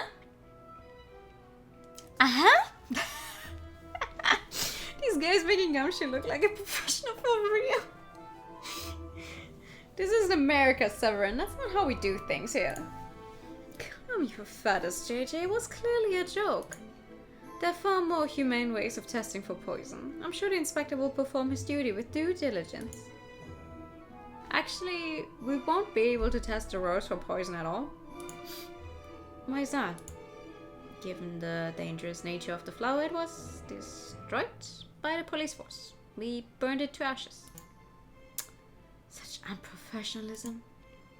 If we have no way to know whether the rose was poisoned, then this whole trial ought to be called into question.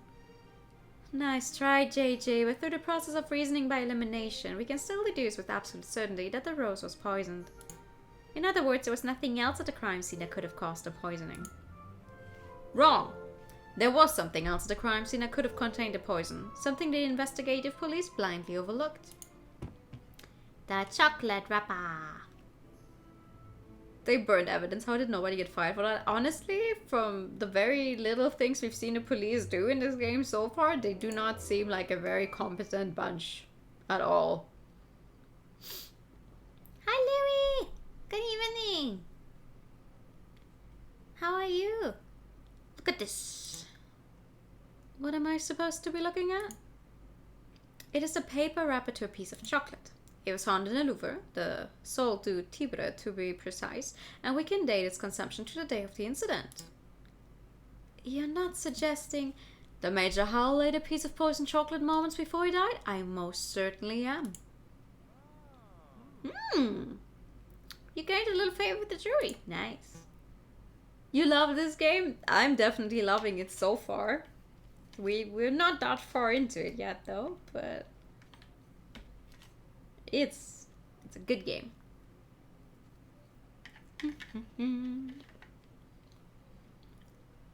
Could probably commit a crime for police get away with it.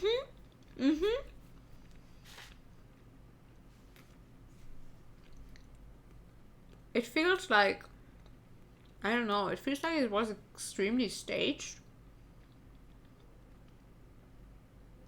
But also if this Major Howell was poisoned with chocolate, then it had to be a slow acting poison. Weird. Did you see this rap at the crime scene for yourself, Inspector? The police force does not have the time nor resources to troll every piece of trash at every crime scene, I'm afraid. But that's literally your job. If it's a crime scene, you need to look at every single fucking piece of trash. In other words, you overlooked it. Astounding unprofessionalism. The prosecution is right to be disgusted. What a disgraceful display, Inspector. I offer my apologies, Your Honor. I don't want your apologies. I want you to do your damn job properly. Is a judge allowed to swear? Get off the witness podium before I kick you off myself. Oh, hey! That was a little too quick for me to read it, game. So let me get this straight. This chocolate wrapper was found at the crime scene? Correct. And you have reason to believe that it was consumed on the day of the incident? I do. I have an expert food tasting witness who is willing to testify if need be. You have a foodie witness? I don't recall anyone like that. Who on earth are you talking about, Falcon? Oh, I see. But do you know for certain that Mayor Howell consumed this chocolate? Major, not Mayor.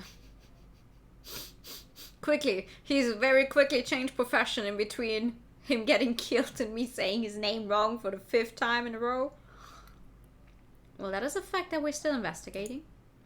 I see. And do you have evidence that this chocolate was in fact poisoned? Again, that is something that may require a little more time to definitively prove. Definitively prove. So then, in actuality, you do not have evidence that Major Howell consumed some poisoned chocolate? Instead, you have a solitary piece of rubbish that you plucked straight out of the gutter. That's weak, even for you, JJ. Let's move things along. I have another witness I would like to summon. He's a man who claims to have had an excellent view of the people going in and out of the Louvre at the time of the incident. I call upon Monsieur Toussaint Kingley.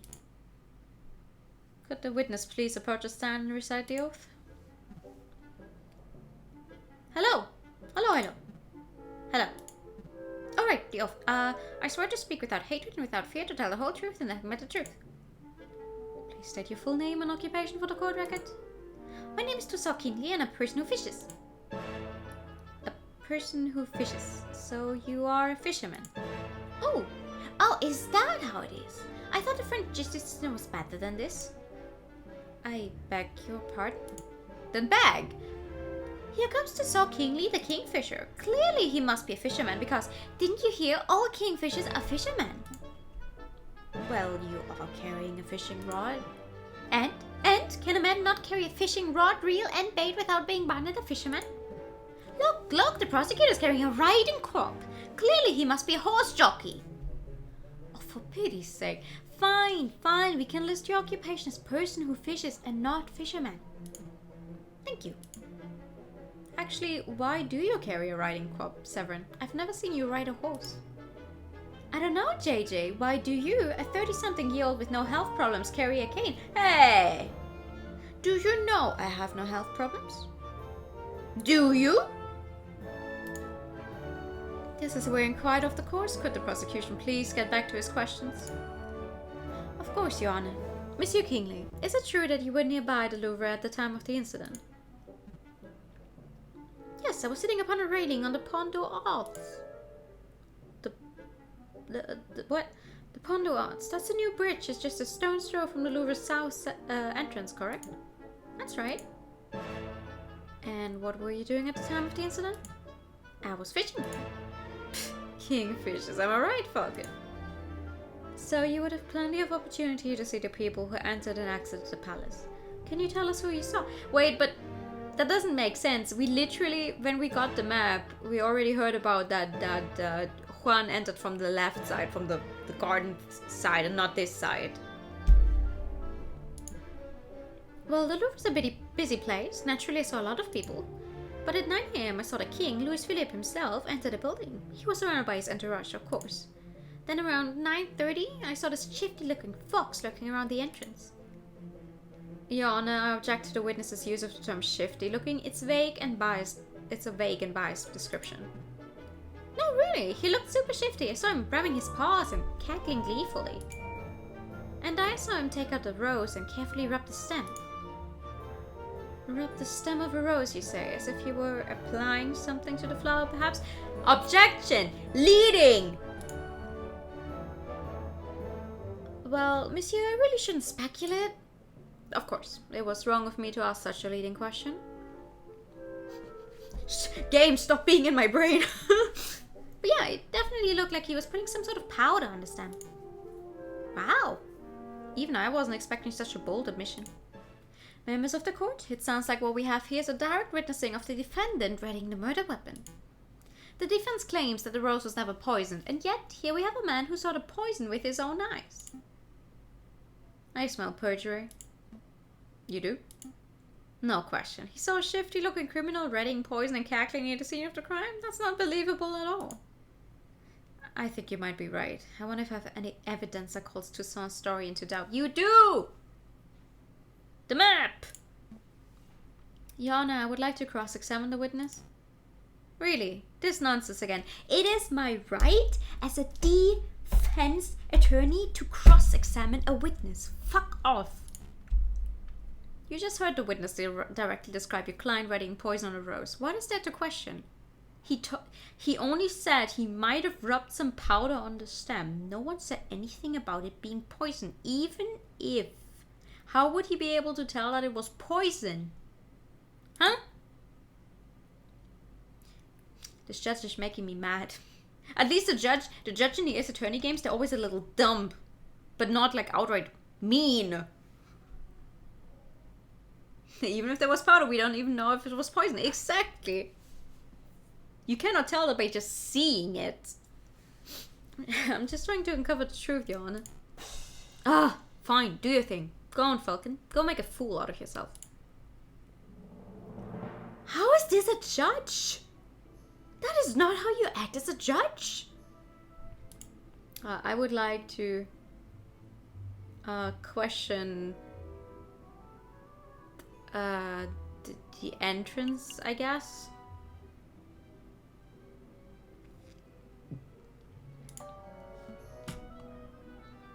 Monsieur Kingley, you said you were sitting upon the railings of the Pont aux Arts on the morning of the incident. Yep. What entrances can you see from that bridge? Monsieur Kingley, you had a good view of the Louvre's south entrance, didn't you? Yep. The Pont aux Arts is a great vantage point for seeing the Grand Gallery's south side. What about the other entrances? The other entrances? You mean like if you were entering from Tuileries Gardens or the Place du Carrousel? No, I couldn't possibly see those areas from the bridge. But of course that isn't relevant. Monsieur Kingley witnessed Prince Juan entering the south entrance with flower in hand, and that's what counts. What if Prince Juan used another entrance? What if Prince Juan didn't enter from the south entrance? What if he approached the Louvre from Tuileries Gardens to the west? That's a big what if. Do you have any evidence that Prince Juan entered the Louvre from Tuileries Gardens? As a matter of fact, yes I do. I have definite proof that Prince Juan approached from the west, not the south, we do. Hey, I I know what I saw, monsieur. I'm doubtful too. Go on, JJ. Show us this definite proof that Prince Juan entered from the Louvre from Tuileries Garden. The book page. Yeah. Look at this. A book page. Page 44 of Don Quixote, specifically. It was found just outside the Louvre's south, west entrance. Oh my god. This proves nothing. I'm not done yet. Take a look at this. Don Quixote. This is the book Prince Juan had been reading in jail since his arrest. I believe he has had it on his person for some time. And yes, page 44 is missing. That was the first thing I checked. You do realize what this means, don't you, Severin? The defendant was present in Tuileries Garden prior to entering the Louvre. This also means that, in all likelihood, the defendant entered the Louvre from the west entrance, not the south. He could not possibly have been seen by Monsieur Kingsley from the Pont du Arts. What? I know what I saw, monsieur. A fine theory, Falcon, but maybe the defendant took the long way around. One can still travel from Tuileries to the Louvre's south entrance by walking along the river. An extra 2 kilometers of walking just to enjoy the pre-murder scenery? Let's not say silly things, Cocorico. Okay. Maybe the defendant deliberately left the page there to mislead the investigation. Now you're the one who's blindly speculating. It's not blind speculation, it's a viable hypothesis. You're fond of logic, aren't you, Cocorico? Let's talk about Occam's razor. When torn between two seemingly equal hypotheses, we must side with the one that imposes the fewest assumptions. Which of these theories takes fewer assumptions? 1. The page from Prince Juan's book fell out on his way to the Louvre's south entrance. 2. Prince Juan deliberately planted the page on the off chance that it would be discovered, then he took the long way around. How dare you! The nerve of you to lecture me! To lecture me in such basic philosophical concepts! I'll stop lecturing you when you stop making such basic mistakes. Monsieur Falcon, please calm yourself. What is the point of all this yammering? The ultimate point is that Toussaint's testimony is fabricated, made up, utter fiction. No, everything I've said is the truth. I suspect that the witness isn't even a fisherman. I'm not a fisherman. See? He admits it himself. That's not what I meant.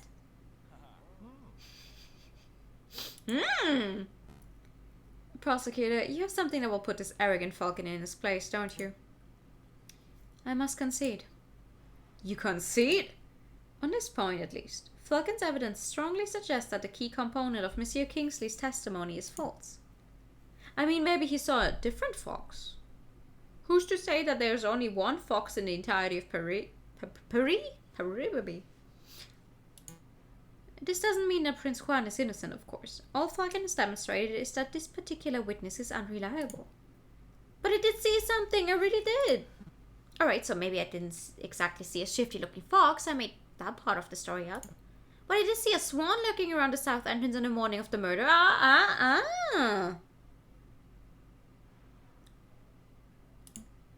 A swan? Do shut up, witness. Your word is mud at this point. How can we possibly trust anything you have to say? Your Honor, Judge Romulus, we're out of time. We're 10 minutes overdue to start on the hare versus tortoise trial.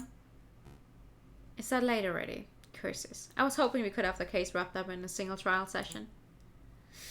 It is a shame, but ultimately an accurate sentencing is always preferable to a speedy sentencing. Yes, alright. I don't need to hear your moralizing.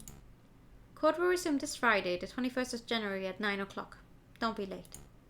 Prosecutor, do your damn job. Get the stupid fox a conviction already. I will do my best to ensure that justice is served, Your Honor. This judge is very clearly siding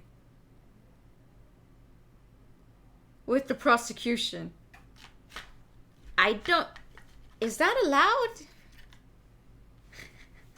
Is that allowed?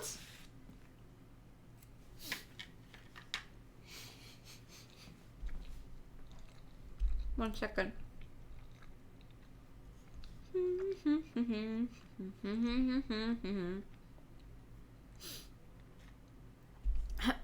A lot came up in that trial, huh? Yeah, no doubt about that. Something's bothering me. Why would a fisherman guy mistakenly lie on the witness stand? Maybe he was cursed. Good that you asked. No, it is not. That shit will get you banned for life. Thank you. Like, there is no way. Like, that's why you have to go to court. That's why you have this entire system, not a group of people who are absolutely, like, what's the word? They're not allowed to be on literally anyone's side. Sure, you can try to curry favor with the jury by presenting your case in a specific way, yes. But the judge is not allowed to take sides.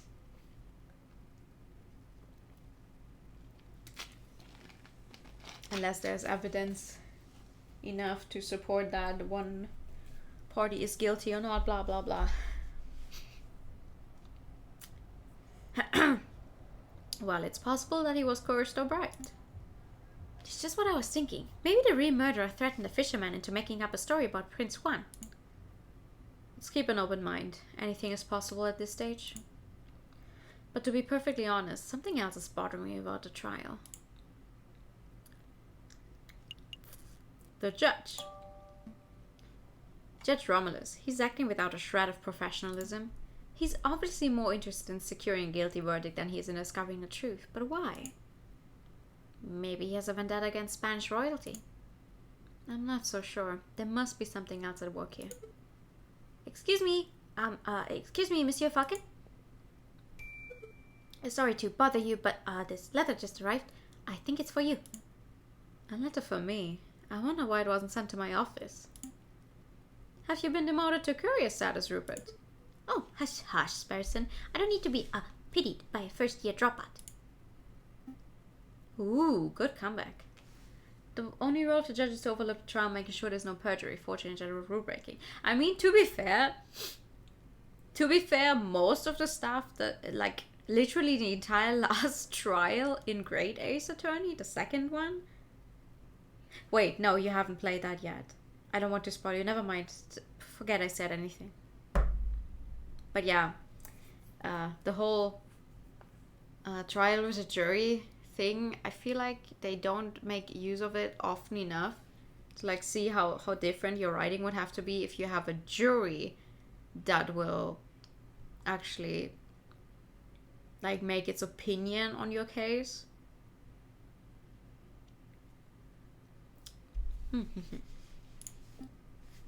So what does the letter say, Falcon? It's a threat. A threat made with cut-out newspaper letters.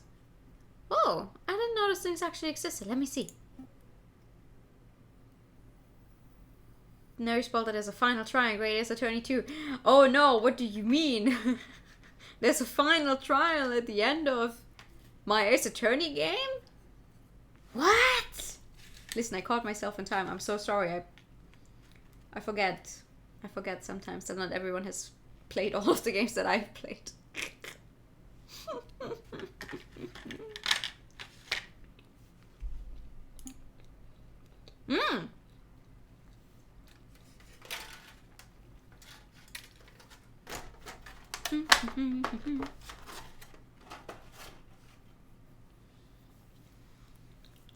Stop your investigation or there will be consequences.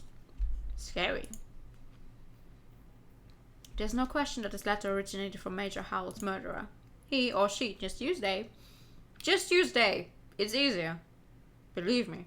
Must be aware that we are getting close to uncovering the truth. Sounds about right, but why would a person write with cut-out newspaper letters like this?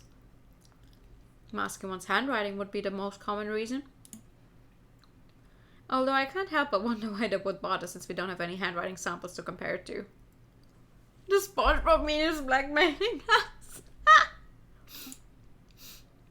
We're still going ahead with our investigation though, right? Absolutely. Absolutely. If a lawyer were deterred every time they received a threatening letter, they would never get any work done. Besides, with only 3 days before the next trial session, we can't afford to be worrying about petty things like this. Tuesday, Wednesday, Thursday. Wow, you're right. Let's make those days count.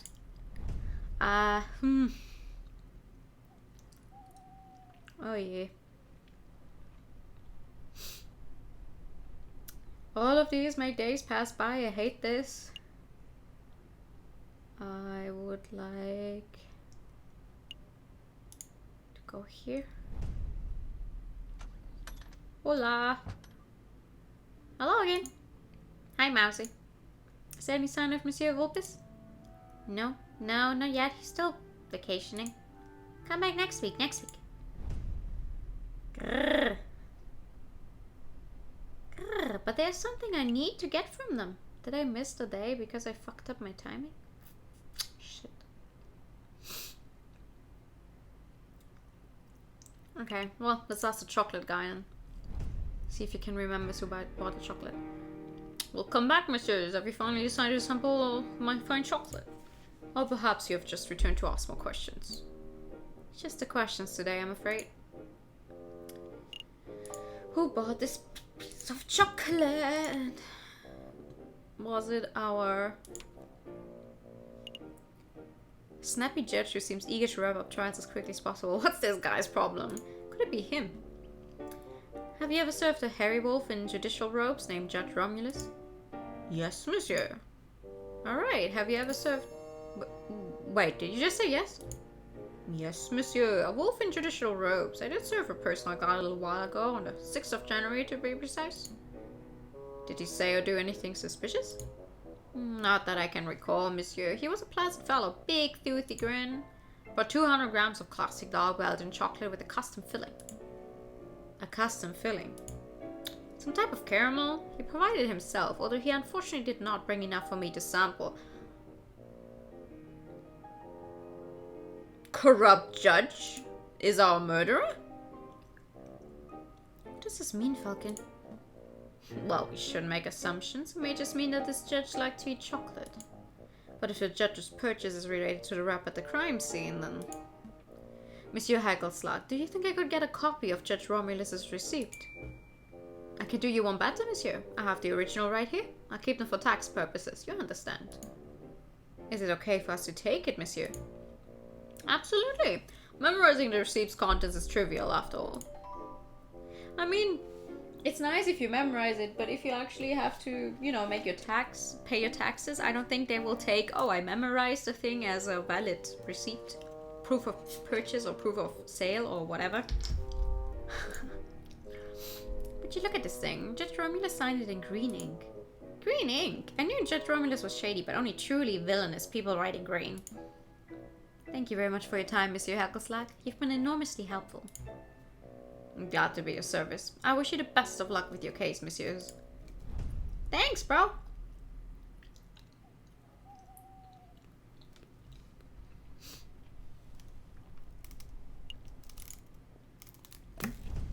I missed it.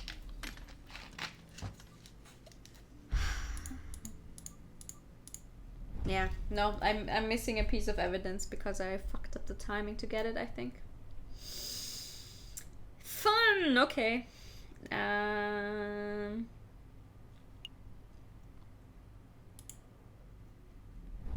Hola!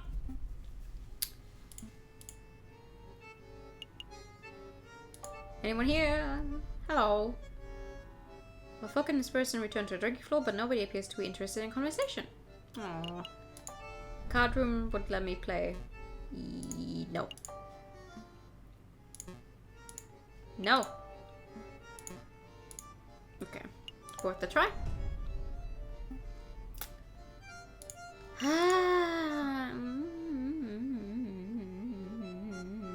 Let's make a move.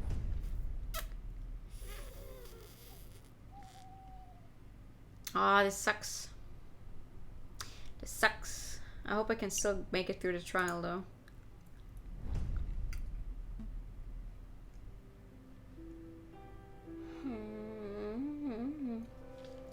Feeling pretty confident about this case. The big picture's coming together nicely. We didn't manage to work out what Prince Juan was hiding, but that's okay. I'm sure everything will go smoothly at the trial. We still got one day until trial, but how to spend it? I suppose we could revisit the Louvre, or maybe we should just play some cards at Le Canard. Is something wrong, Spearson? You're being unusually quiet. Falcon, we need to talk. What's up? See, I was doing some thinking. Dangerous thing to do, I know. Anyway, I realized that we were missing a crucial piece of evidence. What evidence would that be? Well, we know that Major Hal consumed a piece of chocolate before he died, and we know that he died of poisoning. But we still aren't sure that the chocolate was the cause. That's true. If we keep pushing the chocolate theory, Kokoriko will almost certainly bring that up. So I thought to myself, if one were to consume the wrapper itself, then that may provide proof of whether it contains traces of poison. Well, sure, that could work, but it would be incredibly foolish. Wait, were you thinking of eating the wrapper, Sparrowson? Maybe. Well, stop those thoughts right now. I'm not going to let you potentially kill yourself like that. I knew you would say that. That's why I already consumed the wrapper 45 minutes ago. Sparrowson? Sparrowson? My brother in Christ. Doctor, is Sparrowson okay? Oh my god, what the fuck? Why is that syringe so big? Well, he's not conscious right now, but he's stable. I think it's safe to say that your friend is not on his deathbed. Oh, thank God. How did you say this happened again? It's a long story. Lowering occupational hazard? Doctor, can you tell me what poison caused this? I have no idea. I'm an expert in mental health, not toxicology. But I've sent for a specialist who should be here by tomorrow morning. He will make a full assessment. That's good to hear. Thanks, Doctor. Take good care of him. Wait a moment. There's the matter of the bill. We'll have to discuss it later. I have an important case to prepare for and I'm one partner down. I see. Well, rest assured that your friend is in good hands. Oh God. Oh God, I do not have a lot of money. I have 25 francs. This is terrible. What the hell was Sparrowson thinking? I can't win a case like this. You! I finally found you. Someone say something. Running around like a headless chicken, you one tricky lawyer to find. I told you to drop the investigation, but you just wouldn't listen. Who's speaking? I can see you, monsieur. Step forward. Alright, I'll step forward. But it will be the last thing you'll ever see. What? What? Hey! What? Au revoir, JJ Falcon. What? What just happened? Where am I? Am I dead? No, that can't be right. This is nighttime. I'm just sleeping. If I focus on counter 3, I should be able to wake up. 1, 2... Did it work? Ah, Dame Catalin. I can't believe how easy you were to fool. I put in a cutesy voice, acted all innocent, you ate the whole thing up.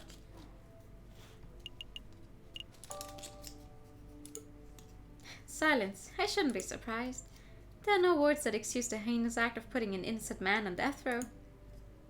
It wasn't my fault. Hey, where are you going? Out of my way, Siren. I'm not done talking to Dame Catalin. It wasn't my fault. Is that the excuse you make after all of your failures? I'm not making excuses. Failure after failure after failure. No desire to improve yourself. You're a joke of a lawyer, JJ. Don't call me JJ. That's all you have to say. How pathetic. You don't even deserve to stand in your grandfather's shadow. My grandfather?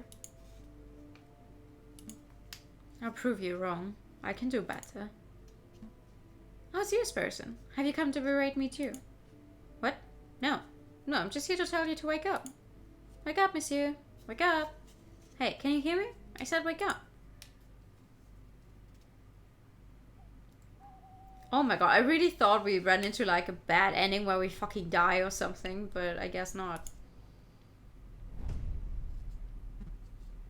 Come on, monsieur, wake up. I said wake up. You're starting to worry me.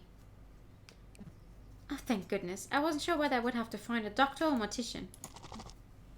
Oh, my head. Where am I? The Pont d'Oise. You know, by the Louvre, in Paris, France.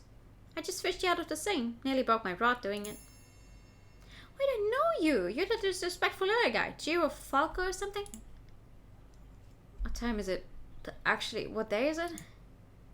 You hit your head pretty hard, huh? It's the 21st of January and around 9 o'clock in the morning by my reckoning. 21st, 9 o'clock. Oh no, the trial. I should have been at the Cloud Estes 10 minutes ago. Well, You're running late. Take it easy, monsieur. I'm sure they'll be understanding. Maybe I sprinted.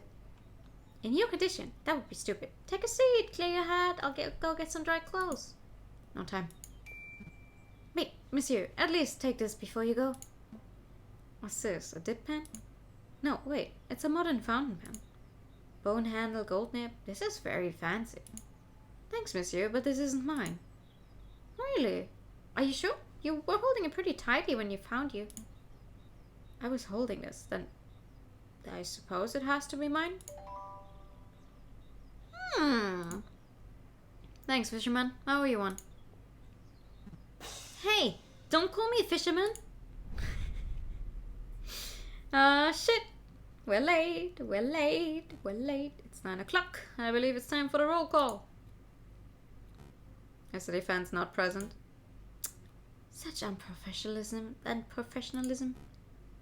If there's no defense, then this trial cannot proceed any further. We must make a ruling based on the evidence that has already been presented. I will now converse with the jury. We shall decide whether Prince Juan is guilty of murdering Major Hal and of conspiring to murder the king. Your Honor, may I have a word? Fine, but make it quick. I'm a firm believer that a trial must be orderly and punctual. There is no room for wishy-washy dilly-dallying, he says. Definitely buying some time for me. But it seems somewhat rash to end the trial session the moment it's due to start.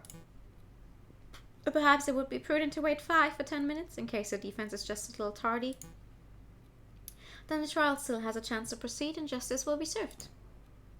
You're the prosecution, are you not? You have nothing to worry about. A guilty verdict is all but guaranteed. Your Honor, you appear confused. I'm not here to secure a guilty verdict. Of course you are. You're a prosecutor. By definition, you're here to prosecute. No, my job description is to prosecute, but I'm here in this courtroom to ensure that justice is served. An unfair and unbalanced trial is not in the spirit of justice. That's very noble of you, but if the defense is absent, then there's little that can be done. I'll hear no more about this matter. I will now talk with the jury. The defense is present, Your Honor. You're too late, Falcon. Mon Dieu, JJ, you look like a total mess. Did you take a morning swim in the Seine or something? Something like that. Your Honor, we're all present. We're only 3 minutes over schedule. Let's not needlessly dirty the pure name of justice. Rules are rules, prosecutor. Falcon clearly has no respect for legal procedure. I was hit over the head and knocked out. Frankly, for turning up while looking like a drowned rat, I want to hold him in contempt of court. Your Honor. But Your Honor, rules are rules. One more word out of either of you and I shall have you both disbarred. It's a pity. The King of France was most looking forward to standing behind the witness podium. The King of... The King of France? He's here? Oh, are we not doing the trial after all? That's a pity. Your Majesty, what a surprise. Well, you see... You know, it's my 7th time testifying against a would-be assassin. It's the first time seeing a trial where the case is ended before it even began. Well, the defense, he was late and the... pish posh. France didn't become a great and dignified kingdom through rigorous punctuality. Let's go ahead with this trial. It'll be fun. Look, I'll say the oath to get us started. I swear to speak without hatred and without fear, to tell the whole truth and nothing but the truth. Did I get it right? It's perfect, Your Majesty. JJ, I trust you have no objections with the king testifying? No objections here. Going ahead with the trial is fine with me. And surely you wouldn't stand in the way of the king, would you, Your Honor? Fine. Proceed with this cursed trial. Excellent. Now, Your Majesty, could you tell us your activities on the day of the murder? My activities? Well, I started my day with tea and toast, as I normally do. I was dressed in my PJs at the time. I think you can skip ahead a little, perhaps to your arrival at the Louvre. Right, of course. Well, my entourage and I entered through the Louvre's south entrance around 9 o'clock. We passed through the Salle du Tiber with little fanfare. At the Grand Gallery, I unveiled the new painting and gave a short speech to inspire the citizens who attended. That's when I was approached by a man claiming to be the Prince of Spain. He presented a rose, which was taken by Major Howell, and, well, I think you know the rest. Indeed we do, Your Majesty. Mesdames and Messieurs of the court, what we have here is another testimony that establishes Prince Juan's guilt.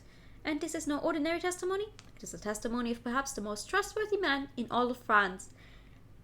I wouldn't agree that he's the most trustworthy person, seeing as he is the literal king. But okay. Oh, you flatter me, prosecutor. But I'm the trustworthiest in all the kingdom, aren't I? I have no doubt, Your Majesty. Nonetheless, I would like to perform a cross-examination. How dare you doubt your king? The utter nerve! Oh, calm yourself, Judge. I have no qualms with standard legal procedure. Defense, please proceed. I want to see your best courtroom drama material. Well, at least the king is definitely up for a fun evening. Even if there was an assassination attempt made on him. I would like to ask you about where you passed through.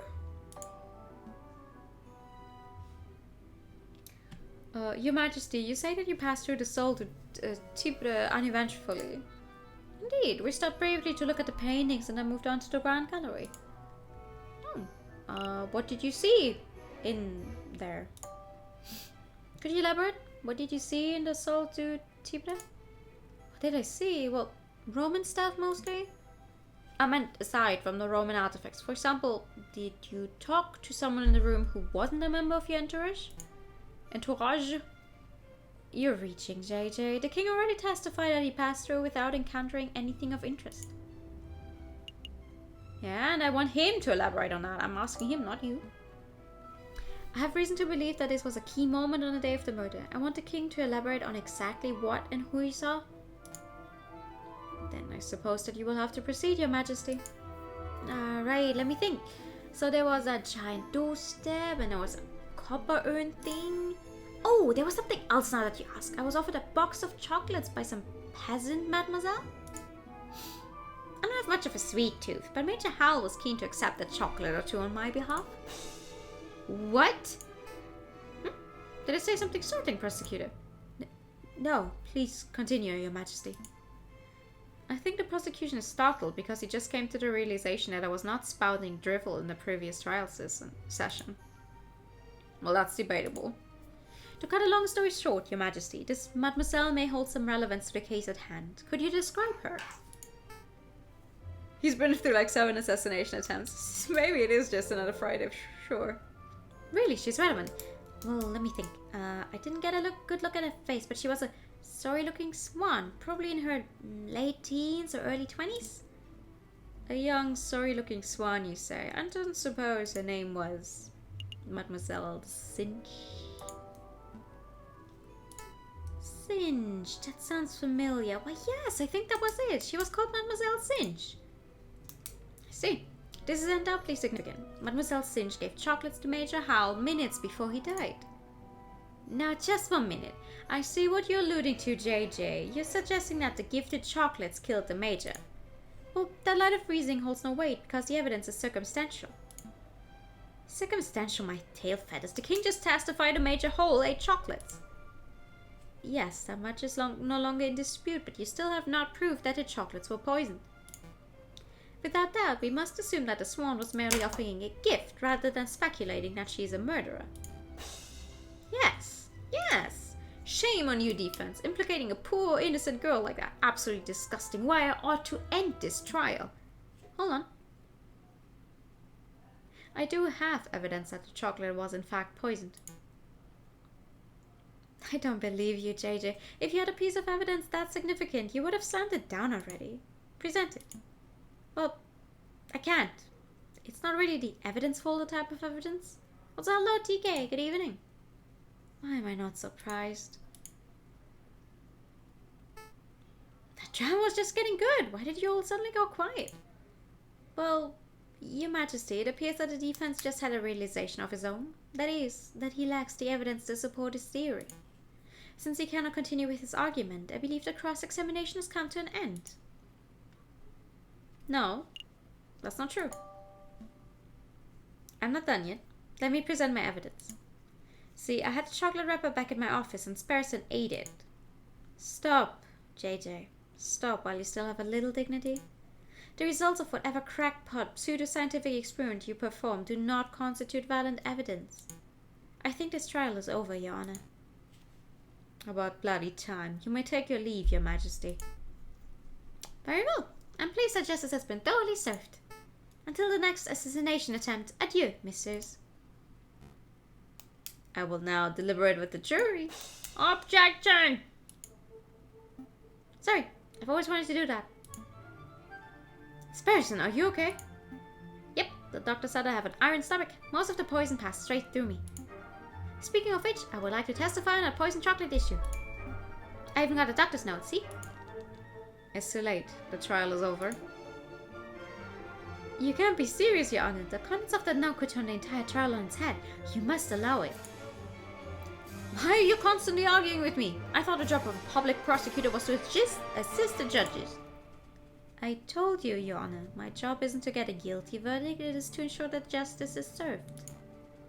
I swear, you're the worst prosecutor in all of France. Go ahead, Sparrowson. Read the contents of the note for the court to hear. Ahem! This patient, Sparrowson, was submitted to Salpêtrière Hospital, where he displayed a variety of symptoms. These included profuse sweating, a rapid fever, and severe nausea. The patient was diagnosed with poisoning, probably originating from the plant known as aconite, aka monkshood, aka wolfsbane. When we questioned the patient, he admitted to having consumed a discarded chocolate wrapper, potentially carrying the poison. Examining the contents of the patient's stomach confirmed this to be true. As a mental health professional, I believe this patient to be clinically... we can skip that bit. Yada yada yada. Okay, here we go. Signed, Dr. Fulric. Thank you, Sparrowson. I don't think I'll even need to question you. Between your note and the King's testimony, every angle of the chocolate wrapper business has been covered. Awesome. Wait, did you say the King is here? You can get his autograph later. Right. So, what happens now? Do you get cross-examined by the prosecution or something? To be honest, I see little to cross-examine. Do your damn job, prosecutor. Cross-examine that little annoying lie of a bird. Tear his testimony to shreds. Your Honor, he has a note signed by a medical professional definitively proving that the chocolate wrapper from the crime scene was poisoned. We could nitpick the details or delve into the doctor's credentials, but I fear it would be a waste of the court's time. Nobody wants that. So then what the hell do we do now? We do nothing, Your Honor. This poison wrapper has introduced an element of doubt into the case. The prosecution must accept that. But is the level of doubt reasonable? Is it significant? I think the members of the jury will agree. JJ's evidence is still tenuous. Tenuous? A step above circumstantial? You've proven a link, and not wholly illogical link, but you haven't proved beyond doubt that Major Howell was killed by the chocolate. You are still making far too many assumptions. Where's the empiricism that is required by any good court of law? Where are the witnesses who can back up your claims? Oh, I brought along a witness. Maybe she can help.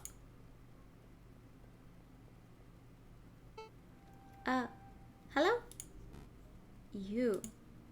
Sparrowson, it's great to see you on your feet and you have been an enormous assist to the case, but what are you trying to pull off now?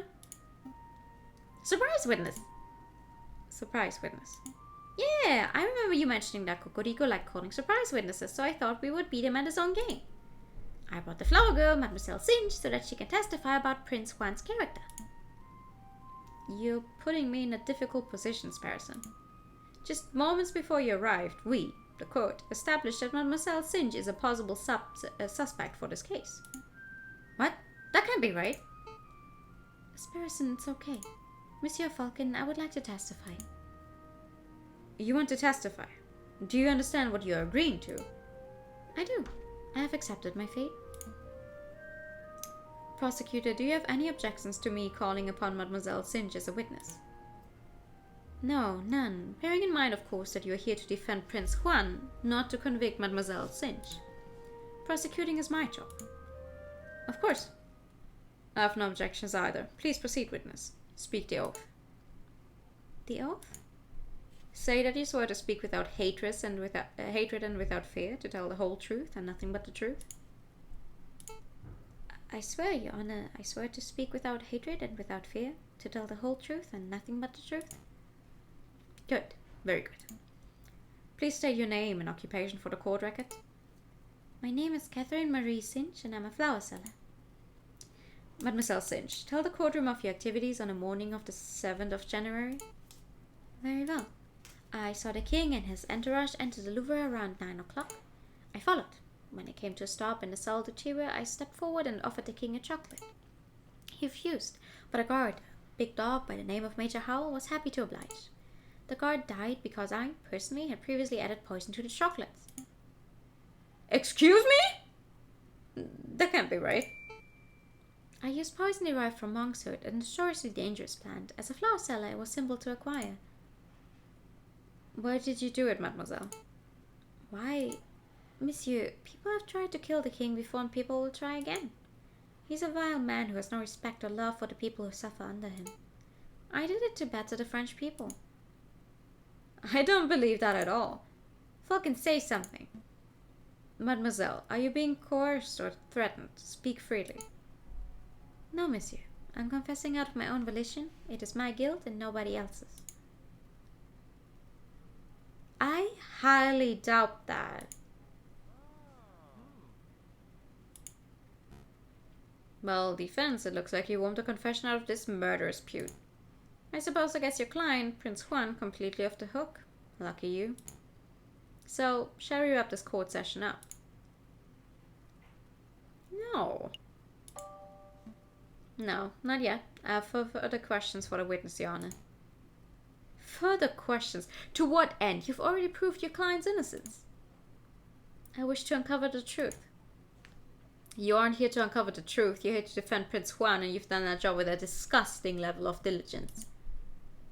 Nonetheless, I believe the mademoiselle has omitted something of huge importance. I wish to question her further.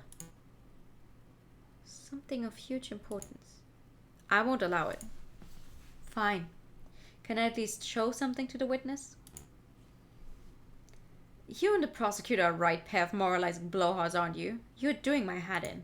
Fine. If it will shut you up, I will let you show one magical mystery item to the witness.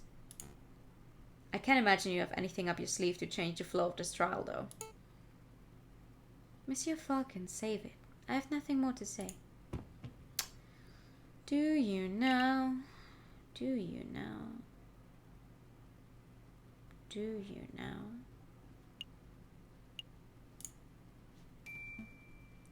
Please take a look at this flower, mademoiselle.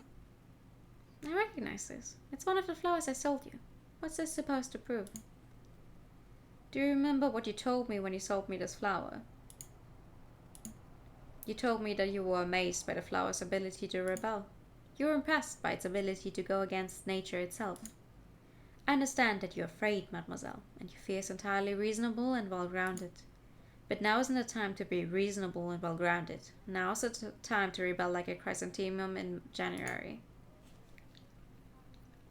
Could the judge be any more obvious? Yeah, it's like, come on, dude. Like a chrysanthemum in January. You're right. Consequences be damned. I'm tired of being held under a wolf's claw. What are you two muttering about down there? I'm amending my testimony, Your Honor. Members of the court, everything I've said today has been the truth. I did go to the Louvre on the 7th of January. I did present a box of poisoned chocolates to the king. Except it was not of my volition. I was threatened. I was forced to carry out the task under threat of harm. You see, my family has been struggling to get by. The winter has been harsh and my flower business has been struggling. One day a man approached me. A man I assumed to be kind-hearted. This man offered me 200 francs to get us through the cold. But I could not afford to repay the debt. When I attempted to bargain with the man, he offered me a deal. Assist him with murder and he would drop all debts. Refuse and he would ruin me and my parents. I obliged, because the alternative meant death for those I love. The name of the man who did this is Judge Romulus. What a creative story. This is obviously a last-minute desperate attempt at passing the buck. The sheer laziness of this girl to accuse a man she's never met before. She's blatantly floundering. Indeed, I've heard thousands of those self-pitying yarns during my time as a prosecutor. Although, admittedly, this is the first time I've seen a witness directly accuse a judge. Quite a brazen gambit. But in any case, these sort of stories never turn out to be true. They're always proven to be fabrications born of desperation. I've never been more honest, monsieur. Listen, Mademoiselle Sinch, I would like to believe your story. But accusing a man, a judge, no less, of conspiring to murder the king is a hugely serious accusation. Do you have any proof to support your story? Proof? You say the judge lent you money. Then you both must have signed a contract when you made the transaction. You really think he would leave behind something that was that easy to... The contract would suffice as proof. The contracts were all verbal. He said the money was a gift at first, and only later said I had to repay him. How convenient. Of course the supposed contract doesn't exist. So Mademoiselle has no proof because her story is a blatant lie. Falcon, you have to do something. Do we have anything to link Judge Romulus to Mademoiselle Sinch? A link? Of course. Members of the court, I know for certain that the Mademoiselle's story is true. I can say with certainty that Judge Romulus has made contact with Mademoiselle Sinch in the past. I know this because at this very moment I'm holding a key piece of evidence that links Judge Romulus directly to the crime scene. I do? The only thing I have that would prove is the receipt that he bought the chocolate. Maybe?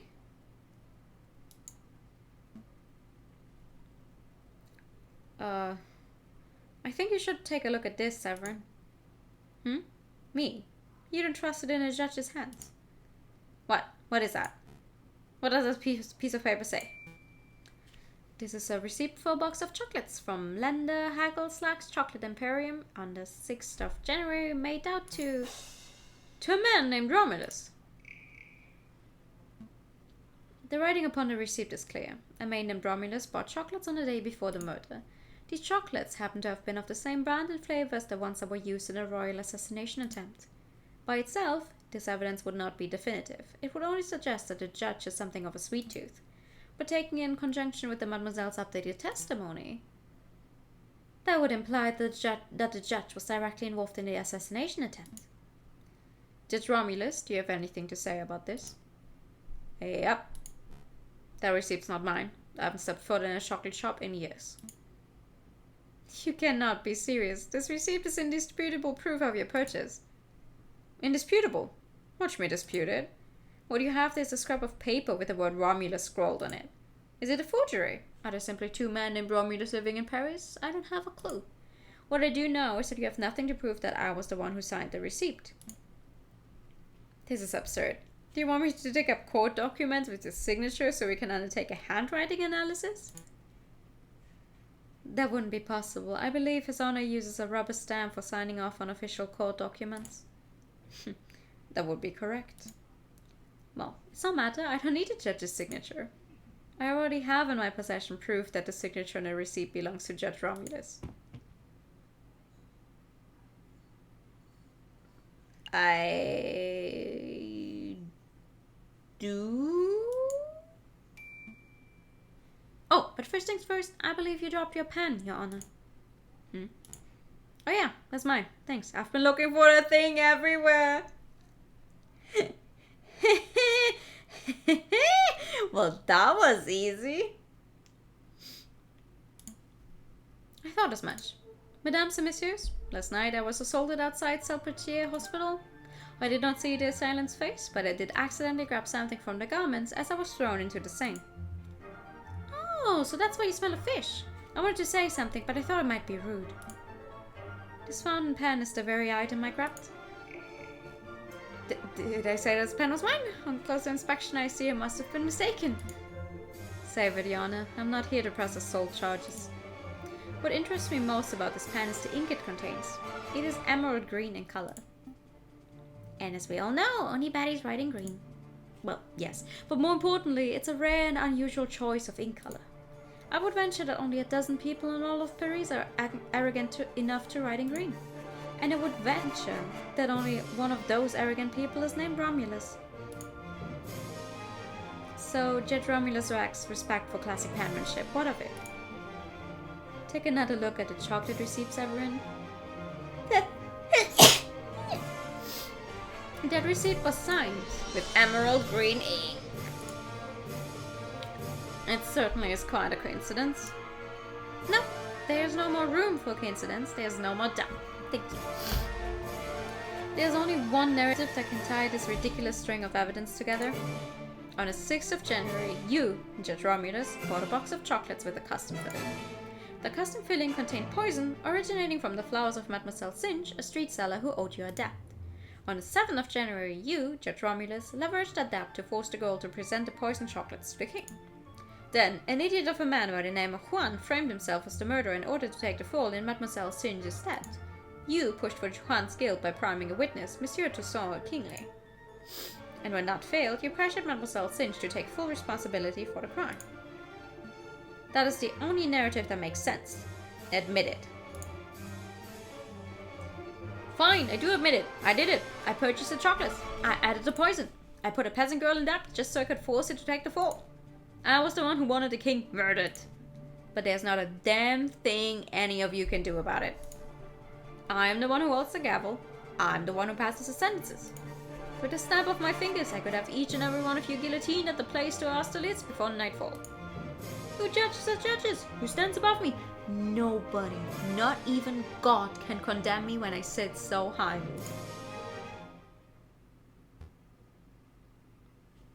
He just admitted to trying to murder the king. The king is literally still here.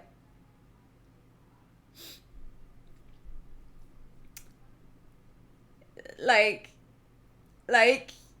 bruh.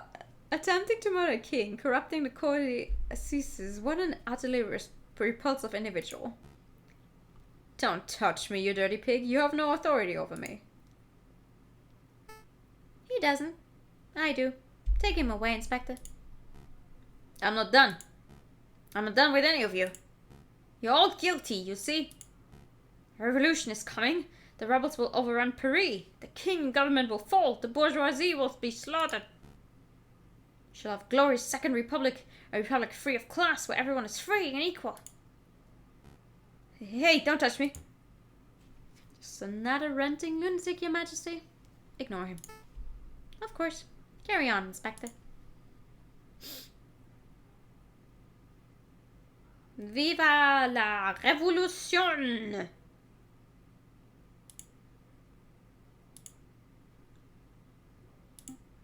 But what happens now?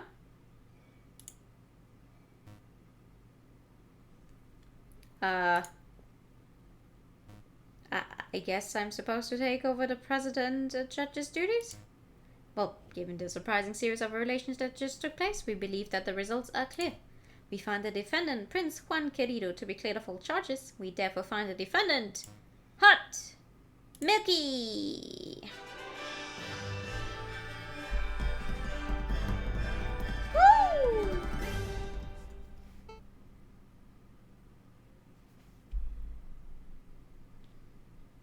What happens to me now? Mademoiselle, it is clear that you were coerced. However, you still played a significant role in the king's assassination attempt. By all rights, you must be tried for your crimes. I see. I cannot argue. But, as it happens, due process was not followed during this trial session. Judge Romulus thoroughly disrupted the proceedings. Consequently, I believe that most of the testimonies given during this trial session would not be seen as valid in a court of law. What does that mean? He's saying you're free to go. Correct. As a prosecutor, I see no crime to prosecute. Really? Thank you so much, monsieur. And thank you, messieurs. Without your help and assurances, I don't know where I would be right now. So, are my parents really in Vienna? Oh! I see. We do not actually know this because I fucked up in trying to get the evidence for that, but apparently if you go to the Fox's office at the right time, you will find ticket stubs for a flight to Vienna or train to Vienna. I'm guessing in this case it's 1800 something, which is also what we could have presented instead of the flowers to give her some hope. But good to note that the game is just gonna assume that we have these and continues on. That's nice. Yeah. We don't have those. I think so, but you would have to ask the fox for details. I don't know exactly what he arranged. Although now that Judge Romulus poses no threat, I suppose your parents would be free to move back to Paris. Thank you for the pet. Actually, I may follow them to Vienna. You need a holiday after all this drama? Well, yes, but also I want to get away from here before the fighting starts. You mean the revolution Judge Romulus mentioned? He doesn't seem mentally stable. Pay him no mind. It's not just him, monsieur. In the streets, everyone talks of an uprising. If you were smart, you would clear out of here too. Thanks for the concern, mademoiselle. Well, we're far from smart, so we're staying put. I see. Then good luck, messieurs, and farewell. Maybe we can meet again when this has all blown over. Wait, mademoiselle, don't you want to have a quick celebratory drink? Oh, she's gone. So I guess it's just you, me, and the fox, right, Falcon? That sounds good, Sparrowson. Take Prince Juan back to the Aviary office. I need to sort out some paperwork with Severin. Okie dokie. I suppose so. Congratulations, Arnolder. Uncovering the truth in the way that you did, it was quite a feat. Everything went far better than I could have hoped, but you surprised me at the end with a little lie of yours. Lie? This trial's testimonies are completely invalid? Bullcock. You and I both know that this trial has produced ample valid evidence for Mademoiselle Singe to be detained and tried. Even with the coercion accounted for, I bet she would still be found guilty of conspiracy or accessory to murder. So, why are you holding back? 10, maybe even 5 years ago, I probably would have prosecuted Mademoiselle Singe. When I was fresh out of law school, I thought my role as a prosecutor was to condemn every potential criminal that came in my way. I thought, if the guilty person ends up behind bars or on the hanging dock, then justice has been served. But as I gained experience, I started noticing the details. The details? The extenuating circumstances. The personal considerations.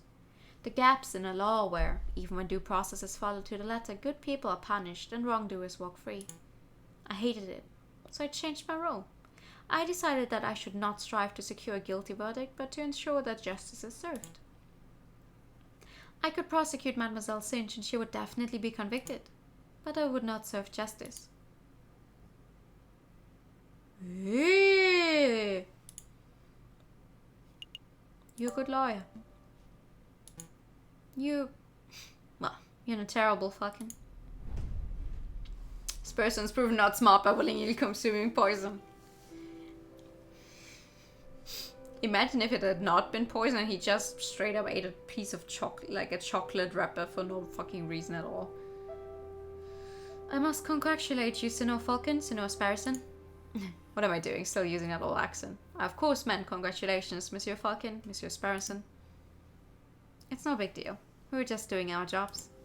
No. Your job ended when you proved my innocence. Everything after that was you going above and beyond your duties. Of course I was counting on you to do so. Unless a lawyer would surely have stumbled or caved in. Oh, but before I forget, your payment? Nice, 50. No, 40. He gave us 40. Thank you, Monsieur Vulpes. This has been a strange case, but I'm glad the truth came to light. I'll see you out. Wait, Monsieur Vulpes, before you go, something's been bothering me. Why did you come to us in the first place? Surely there are much more reputable lawyers out there who could have done a better job. Oh, more reputable than the Falcon that stands before me? Yeah, Falcon's got a sucky track record. True, he does have a mixed record, but his family name is hugely respected in the lawyering world. I chose Monsieur Falcon as my lawyer for that reason alone. Huh, really? I've never heard of another lawyer named Falcon. Let's not go down this road, Monsieur Vulpes. I don't go by my old name for a reason. That is fair. We shouldn't be fixated on the past, should we? After all, it's already been and gone. The future is where our potential lies. That's what we should be paying attention to. A storm is approaching fast. You mean the revolution that the crook judge mentioned? Indeed. I dare say that the wolf is right. A rebellion is coming, one way or the other. Listen, Monsieur Falcon. You probably have a surge of work over the coming days. If you want me to dig up the dirt on anyone, please feel free to drop by my office at any time. Dig up the dirt? I'm a private investigator. It's what I do. We'll bear it in mind. Thank you, Monsieur Vulpes. Your day, messieurs. I'm going to go get a drink. Seriously, Falcon? What? I was just going to ask if you wanted tea or coffee.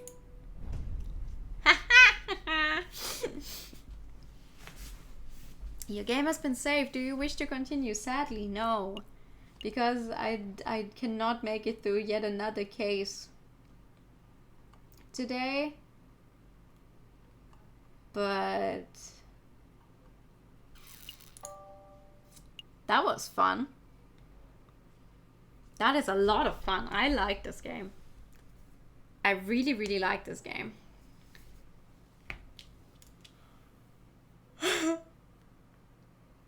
But there seems to be a little more, you know, a little more secrets behind it. What do you mean he's not going by his old name? Something about his grandpa?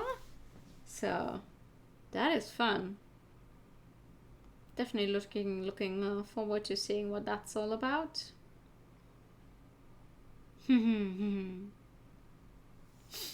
actually finished on time. Yeah, we only went like an hour over time. No, but that's okay. That's good. We made it to 2 cases. The game has 4 acts. I think so. It's like it's 1 more case and then the last one, and the last one it's dependent on what you do and what you choose. It's dependent on what ending you get then. So I'm not sure how that's gonna work out, but I'm gonna try to get the best ending, I guess. The one that explains the most about the world, about the story. But this is nice. This is great. I'm just a little sad that there's no sound at all on the main screen.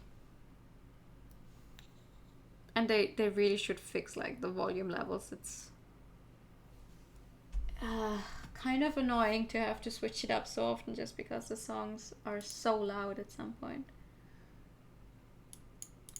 But oh well, we made it through. We made it through those first 2 cases. We're gonna make it through the other 2 as well. Thank you so much for coming tonight. We'll be out. We'll be getting, well, tomorrow. Tomorrow's my birthday. Technically, in less than a full hour, it's my birthday. Hooray! According to my time zone, at least. Tomorrow's my birthday. Oh my god, tomorrow's my birthday. What the fuck? Which means we're gonna be doing funny karaoke tomorrow. Frankly, I still have to definitely